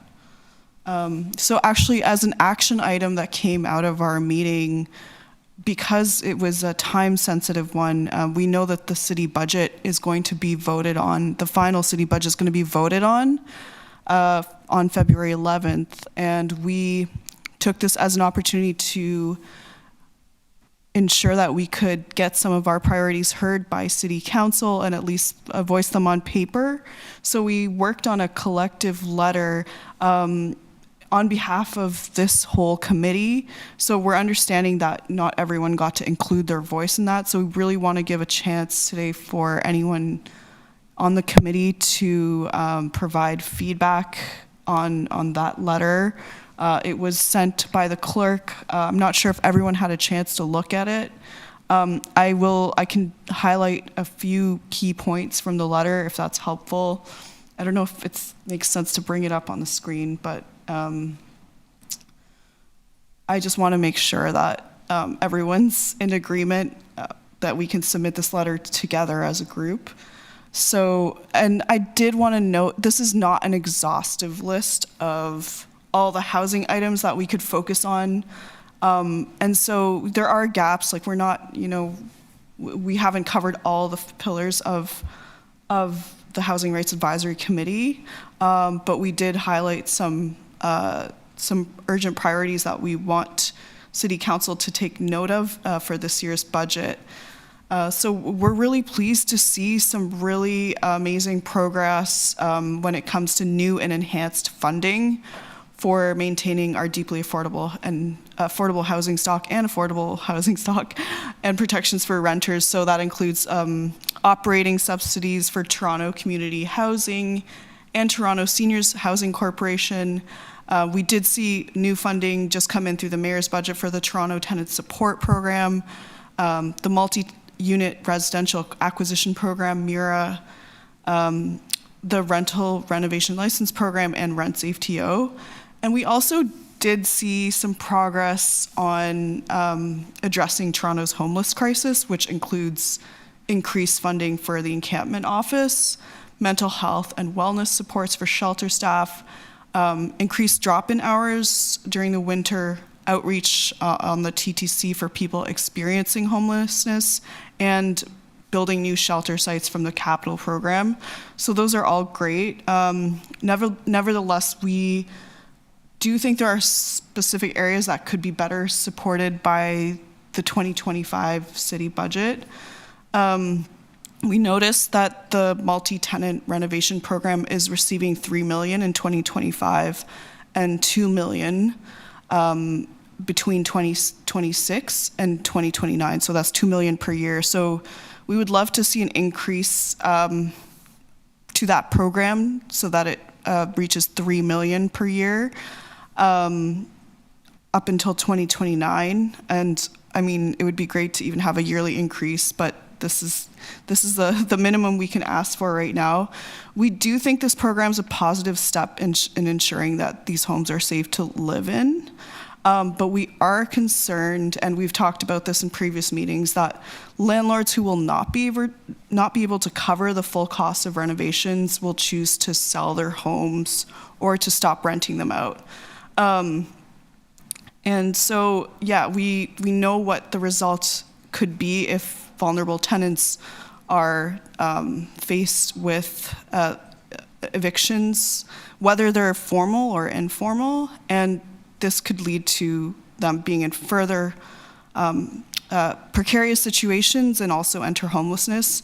So we do think it would be crucial for the city to consider funding a specialized program for displaced MTH tenants rather than just like,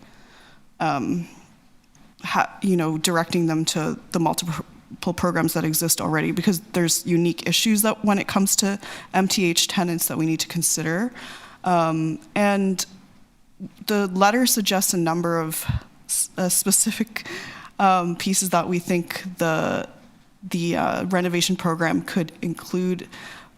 We know these are policy priorities, but we think that extra funding could support staff in monitoring and also being support staff for tenants who are displaced, and also ensuring that landlords help them find secure housing in the private rental market. We know that their landlords are required to provide a list of alternative accommodations, but we think much more could be done to support multi-tenant home tenants, such as actively seeking housing for them. Because we know just getting a list of housing, it's not necessarily going to help someone find housing. They need much more, such as good references. And we also suggest that landlords cover moving costs and that tenants get at least 3 months of rent gap payments from the landlord while they're settling into their new home, especially those who are extremely vulnerable.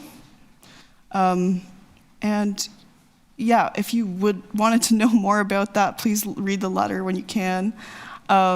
We did want to see more supports for the eviction prevention program, but we're very happy to see the mayor's budget has new funding for the EPIC interim rent relief pilot.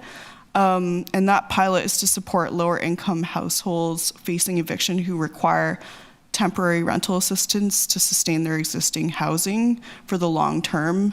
And it targets households that are specifically transitioning from a lower to higher income, who are going into old age security and Canada Pension Plan, as well as ODSP. So the city has highlighted, like, we have a huge 35% of these households who are benefiting from this program identified as Black, 4% identified as Indigenous. These populations are, overrepresented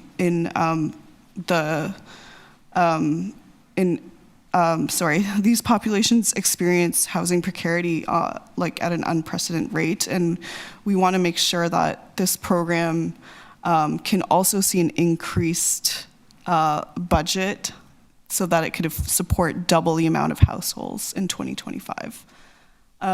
Lastly, we want to see much more support for unhoused folks. There are a number of warming centers that right now are facing a lot of stigma. And in terms of that, we just want to make sure that there are more warming centers being built in places like Scarborough and Etobicoke in the inner suburbs or outside of the downtown core that are located near services and public transit, not in areas that are inaccessible. That's something that we've heard from frontline services that operate out of these areas. And And we want to see additional supports for unhoused folks who are being displaced from temporary respite sites as well. In terms of survivors facing gender-based violence, we think they should have dedicated shelters and trauma-informed care that comes with that. And lastly, we want to see additional funding for Two-Spirit LGBTQIA+ folks, especially for their shelter spaces and transitional housing, as they face really significant challenges that put their safety and privacy at risk in the shelter system. And I'll just close with saying we support revenue tools that are progressive and that don't harm low-income residents or don't continue to harm them. So we think that progressive revenue tools are a promising step in enhancing funding for programs that preserve and increase the supply of affordable and deeply affordable housing in Toronto. And we really hope to continue collaborating with city staff and councillors to support greater accountability, transparency, increased funding, and creative solutions to advance the city's commitment to the progressive realization of the right to housing. And yeah, we're super excited and looking forward to the results of the final vote on February 11th on the budget this year. Thank you. Thank you, Saroja, and thanks to the working group. This was a lot of work undertaken. You earned the title working group. I would like to open it at this point to members, if there are any questions or comments on the report of the working group or the letter, the proposed letter to the mayor and council. Yes, Annie, and then B. I just wanted to say thank you for all of the work that went into that, the report and letter. I read the letter and I'm supportive of it. I just had one thing that came to mind as I was reading it, and it's not a suggestion to necessarily change it, just a thought for maybe some reflection.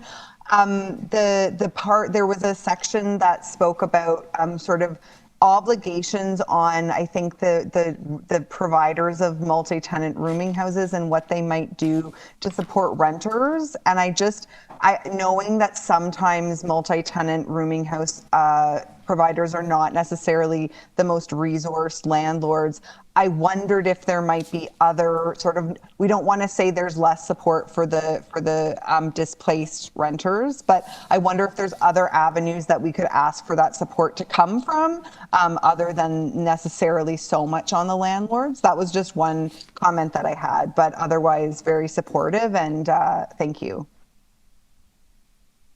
Saroja, do you want to respond to that? Yeah, thank you so much, Annie, for raising that. I think it's something that we've been thinking about when it comes to smaller landlords, like this threat of them shutting down because they might not have enough money to renovate their places and get them up to code. So we're aware that it's a fine balance in terms of asking what they can provide while also ensuring that tenants get to keep their homes, stay in their homes as much as possible, but also get relocated to adequate housing. So I do think there are opportunities for the city to leverage funding from maybe the other levels of government, but also maybe there are other creative solutions that that the city can look into, such as other revenue tools. Like we know the vacant home tax supports affordable housing. So maybe there's ways to do it, but I think it is a tension that we're going to have to figure out and explore. Everyone together, city councilors, advocates, researchers, etc. Yeah, and I'm open to any amendments if you did want to make them today, but if not, we're also good with keeping the letter as is for now and just keeping that in our consideration and plans as we move forward with discussion around the MTH program. Thank you. B, you had your hand up. Did you want to ask a question or comment? Yeah, I want to understand about the rent bank. From my understanding, before the rent bank, long time ago, the rent bank used to be loaned, and you had to pay back. And then after that, I think when COVID started, it changed or even before that, it changed from loan to grant, the rent bank, but only not to everybody. Only people who are on ODSP is not qualified for that subsidy help. I'm thinking, I don't know why is the reason. Is it because we already have the shelter money from the province, or is it something else? I'm not too sure. What is the reason that ODSP is not recipient is not qualified for that rent ban money?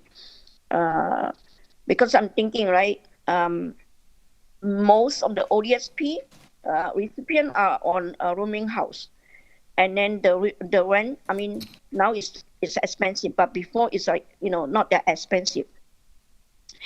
When people, got like when landlord sold the house or they increase the rent, then they had to find another cheaper place.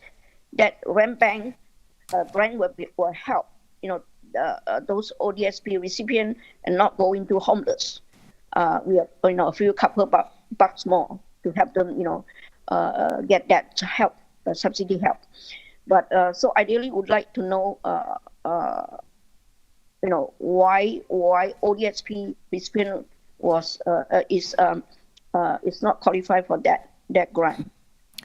Thank you, B. Saroja, are you able to answer that, or is that a question to take back to your working group? Yeah, I think I don't know if others are allowed to comment from the Housing Secretariat, who might know the answer to that better than I do. I know that I think there are other programs that ODSP recipients are eligible for. You can answer it. That, provide them with rent relief, but I can't speak to the specifics around that. I feel like the Housing Secretariat folks are more knowledgeable than I am about this specific question. I don't know if they're able to comment. Yes, I guess through the chair, we'll have to get back to you. We got the question, B, so thank you for that, and we'll be able to, maybe by the end of this meeting, have a clarification. We'll reach out and see if we can get an answer for you. Thank you. Thank you, B. So what we're hoping to do is actually have a motion to accept this letter and submit it on behalf of HRAC. I want to say thank you to the working group, particularly for taking the leadership in bringing this together. I think this should become an annual exercise that the committee does together with greater lead up. This is our first year. I think we're still getting our bearings in our working pattern, but I really appreciate the leadership on the part of this working group to get this letter started, pulled together. And so with that, I think what we're looking to do is move the item that we would accept this letter to go in. And I think we have a motion to put up on the screen.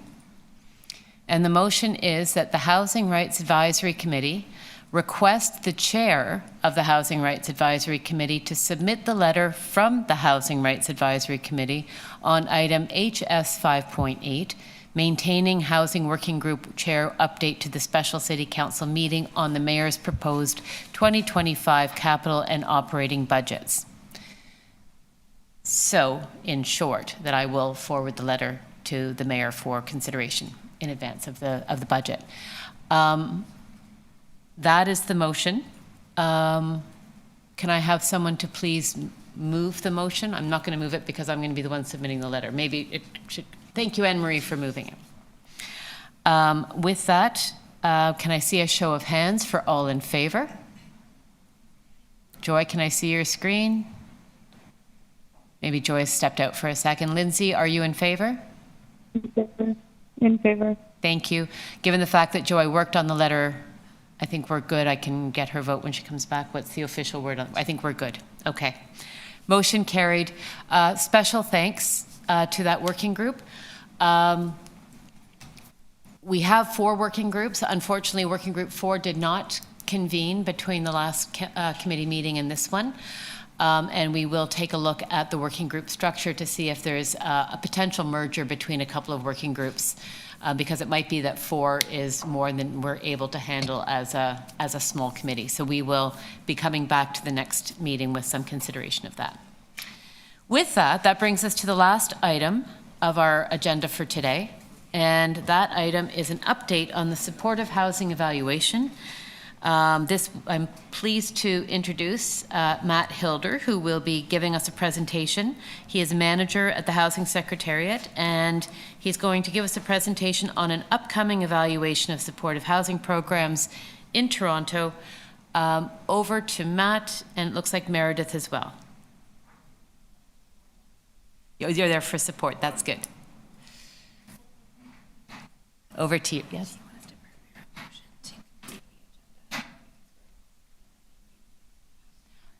And just before we get started, we have half an hour. We will probably get this done by 12:30, but I'm being advised that it might be good for us to pass a motion at this point that we will go until we complete the agenda. So it might be 12:35 or 12:40, but that we will complete and not stop hard at 12:30. Can I have someone to move, or that will be my motion to complete the agenda? Oh, Gord has his hand up. Thank you, Gord, for moving it. And all in favor, let's get this meeting. Excellent. Thank you very much. And carried. Over to Matt. There you go. Sorry, thanks, everyone. So, yeah, I'm Matt Hilder, one of the managers in the Housing Secretariat, working on the an evaluation of our supportive housing programs that we're here to present to you today. I'm joined by Meredith, who I think you all know, but has a lot of experience working on our supportive housing work generally, so she's joining me up here. So what we're going to walk through today, this is sort of a first check-in or almost orientation to the Housing Rights Advisory Committee to this work, because we plan to come back again at least one more time through 2025 on this evaluation.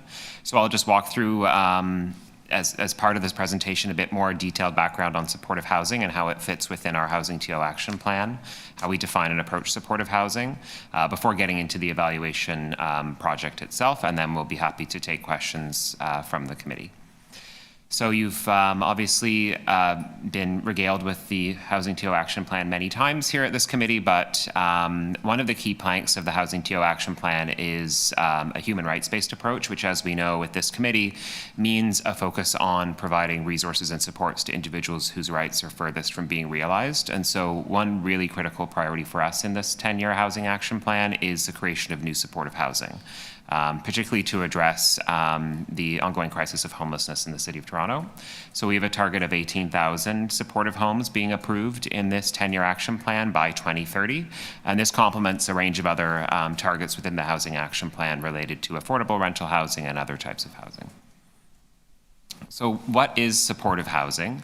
Actually not the most straightforward answer. So the City of Toronto defines supportive housing as an affordable rental home, typically with rents being geared to income, where individualized health and social and housing stability supports are provided to residents to help them improve their housing stability, health, and well-being.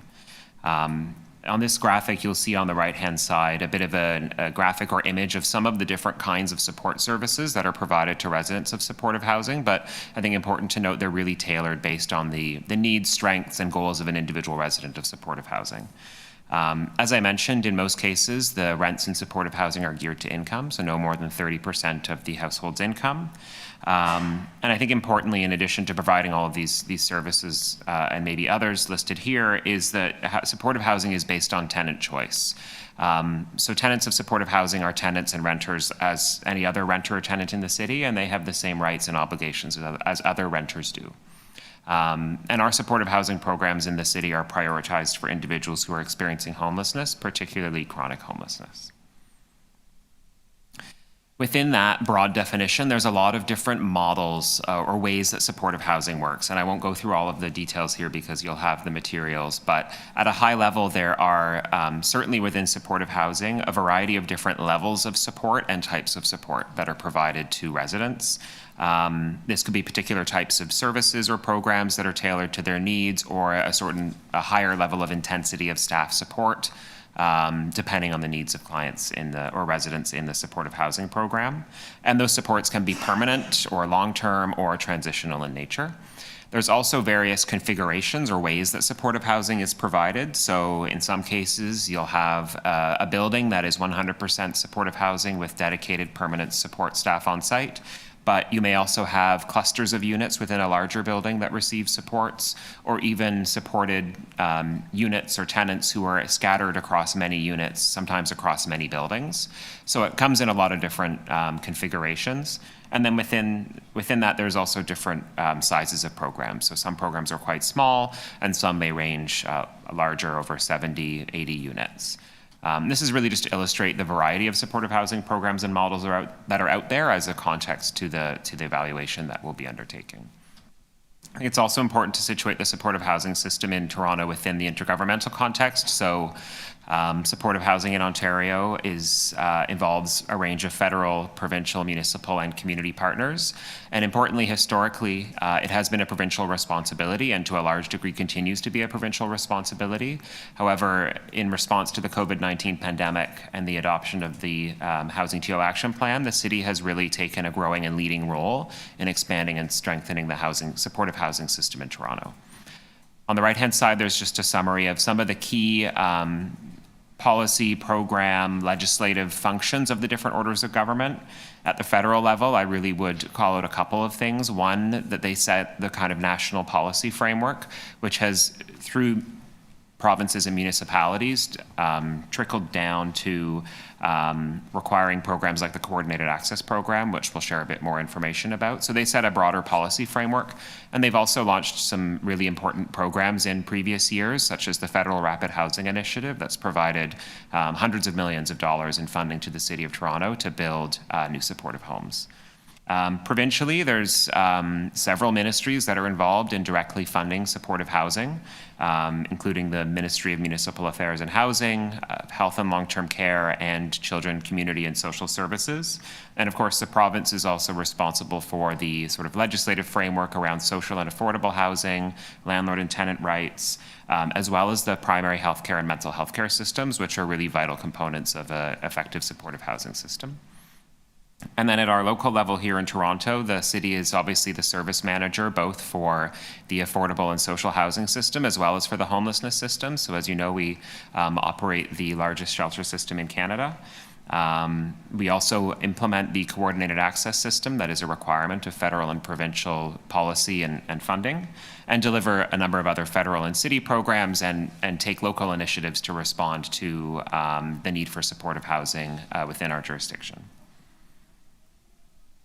So really our approach since we've started building more supportive homes, roughly in 2019, 2020, has involved and required the partnership of what we call a whole of government and a whole of community approach.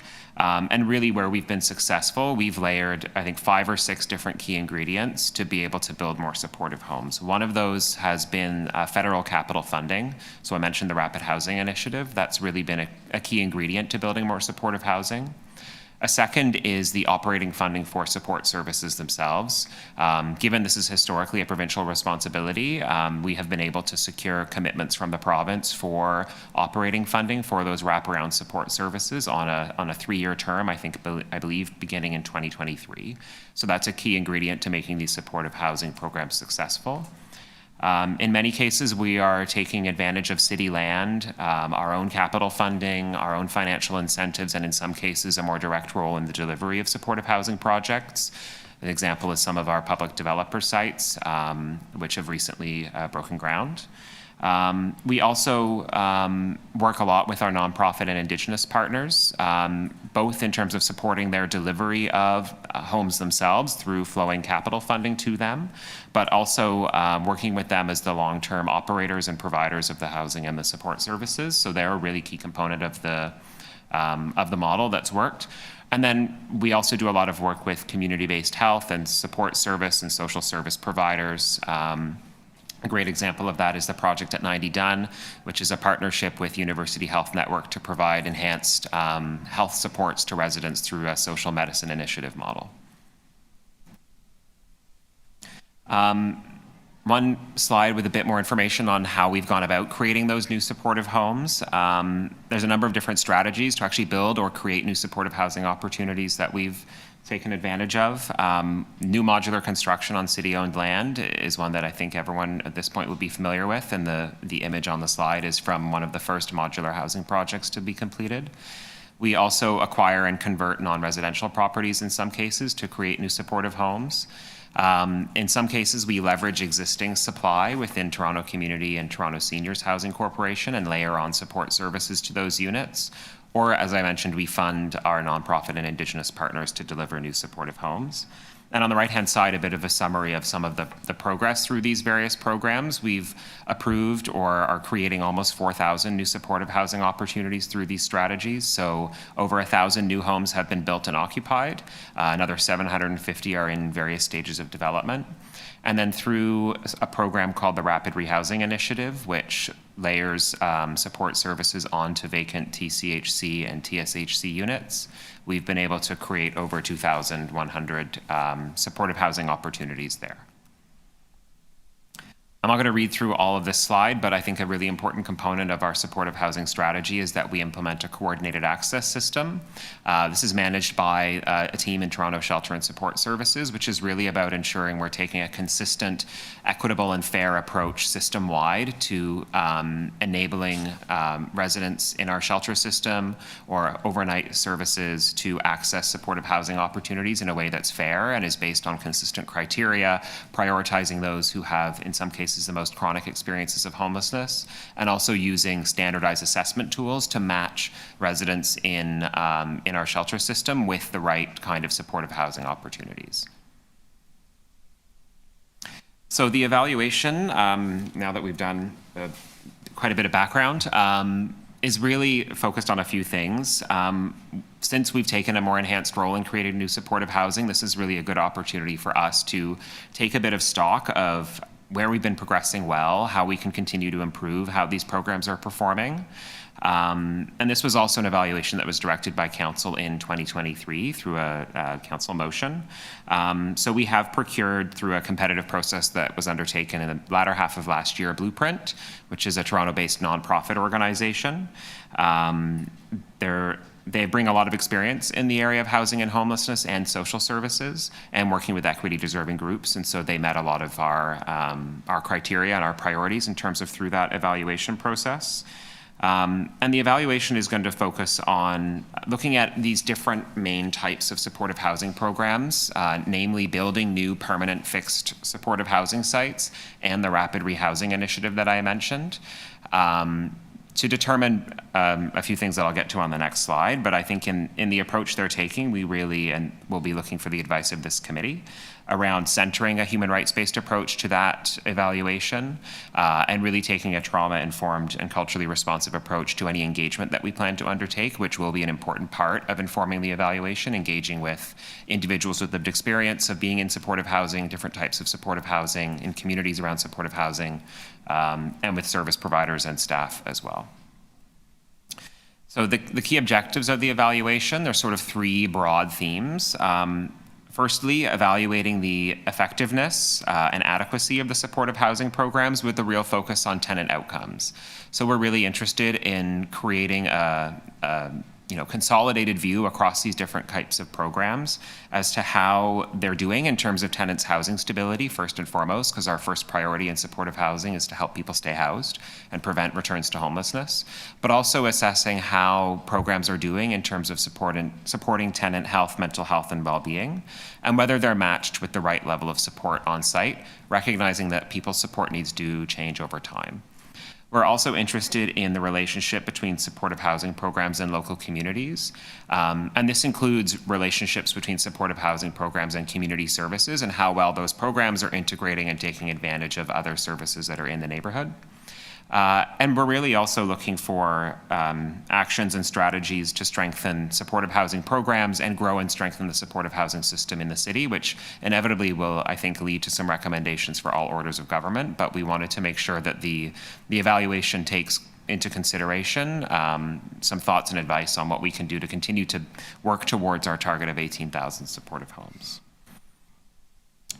Some of the scope of work for Blueprint, which is quite early, to be frank. They'll be leading at least 10 key informant interviews with supportive housing providers and other stakeholders in the system. Focus groups are going to be a key component of the evaluation, the qualitative component of the evaluation, with people with lived or living experience in supportive housing, as well as program staff. And as I mentioned earlier, these engagements will be strengths-based, trauma-informed, and ensure culture and gender-based safety.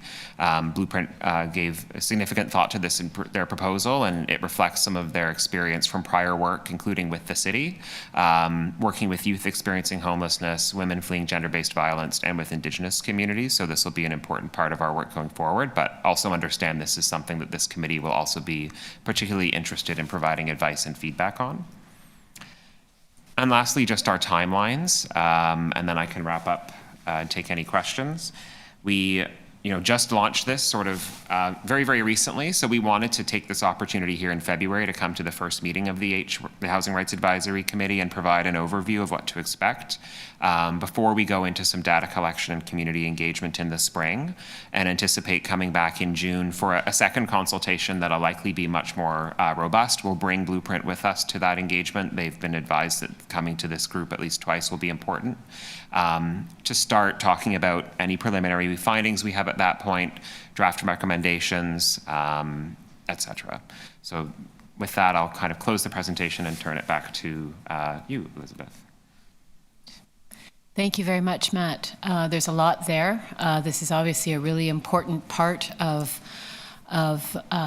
realizing the right to housing, to make sure that our approach to and system that is in place for supportive housing is delivering what we want it to. And I guess that also means knowing what the human rights outcomes we expect from a supportive housing system should look like. I'd like to open it to the committee if there are questions or comments on the presentation and on the evaluation as it begins. So I'll pause there. Harmy, you have your hand up first. Go ahead. Yes, thank you very much. Thank you for this presentation. It's very, very helpful. More than a question is a comment, or I guess a thought as to any supports I can provide in terms of my day job. I know that there are several networks that would be very interested in being part of this consultation. I'm talking about those who are mainly funded and supported by the provincial government and who are in charge of supporting victims of gender-based violence. And so I'll be happy to promote this information, happy to share anything so that we can start aligning and supporting, I guess, interjurisdictional initiatives.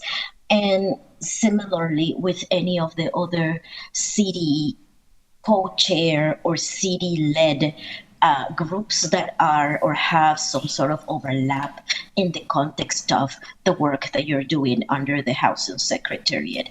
And I'm talking particularly about the safe TO, and there are some areas there that might be also interconnected. I'm talking about the housing pathways that the Housing Secretariat, also are co-leading with the community. Anyways, happy to hear and see that there will be opportunities for consultation, and happy to support in any possible way your data collection and your consultations. Thank you. Thank you, Harmy. Matt, did you want to respond to that? Thank you very much, Harmy, through the chair. Much appreciated. And we will certainly reach out directly to you to further discuss those opportunities, because we'll appreciate the support.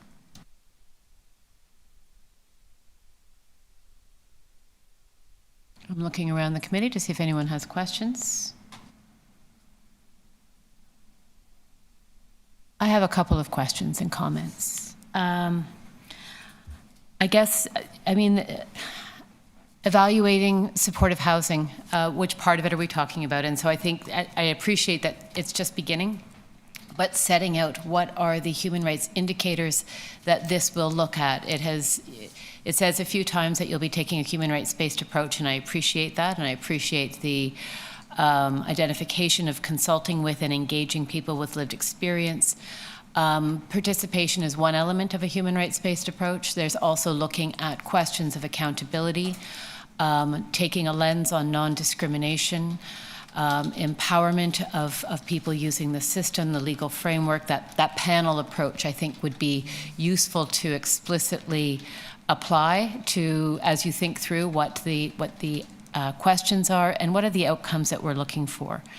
I would also say that it'll be very important as you look at focus groups or as Blueprint looks at focus groups to consult, ensuring that there is an intersectional lens that is taken, and drawing on the opportunity of the city, the other city advisories that we have. I'm conscious of the fact that we are 12 members of a Housing Rights Advisory Committee, but we have partners at the Confronting Anti-Black Racism Committee. We have partners in the Accessibility Committee and the LGBTQ, and so forth. And so I think engaging them, a number of them have housing on their priority list, I think would be an important part of getting some of that perspective.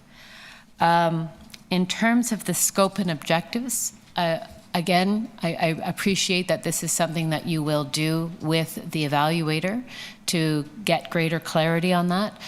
But will they be looking at how we have, what the community sector has done in terms of the supportive housing growth plan?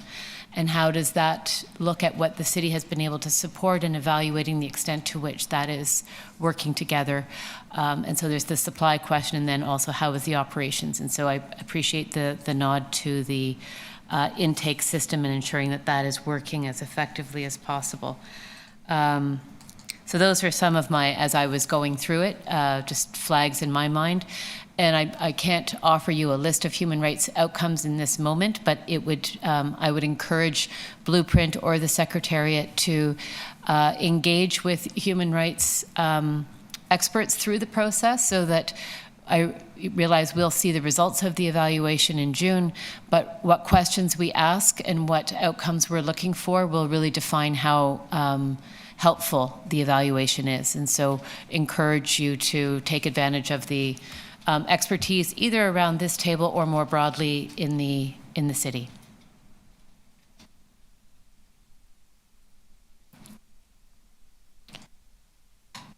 I'm pausing to see if anyone else on the committee would like to comment or have a question.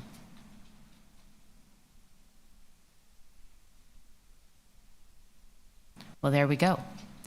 Thank you for your presentation. Appreciate it. And I echo that as well. Thank you very much. We will look forward to seeing what comes out, and hopefully perhaps hear from you in the process as well, or from Blueprint. Thank you very much.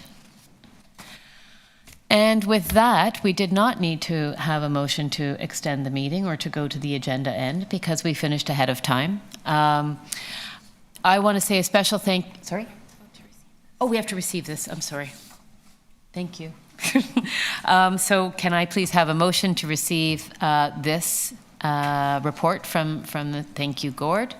All approval? All those in favor? Hands up. Thank you. Lindsay, checking in? In favor, yeah. Thank you. And I think Joy may be there, but her camera's turned off, but we're good. So thank you, and approved. Carried. All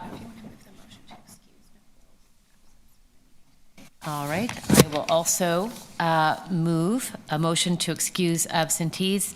I will move the motion to excuse the absence of Nicole Alexander from today's meeting. The clerk has displayed the motion. All in favor? Can I see a show of hands? Thank you. Thank you, Lindsay. Excellent. Carried. That concludes our business for today. I want to say a special thank you to our team from the clerk's office, Anita and Tanya, who get us through this smoothly. I think we also have additional support. I just don't have names. Wes. Thank you, Wes. And technical support as well. Thank you. Kept us all on track and without echoes. And a special thanks to the Housing Secretariat. They have been incredibly helpful in steering us through working group meetings, getting us to this meeting, and getting us prepared. There is a flurry of emails and work that happens in advance of all of this, and I'm grateful for all the help to get us here and support. So with that, this concludes our business for today. Thank you everyone for being here. Our next meeting is Tuesday, June 3rd, 2025. We will probably, many of us will see each other before then through working group activities. And until then, look forward to spring and seeing you in June when things will be very different. Take good care. Thank you. Bye.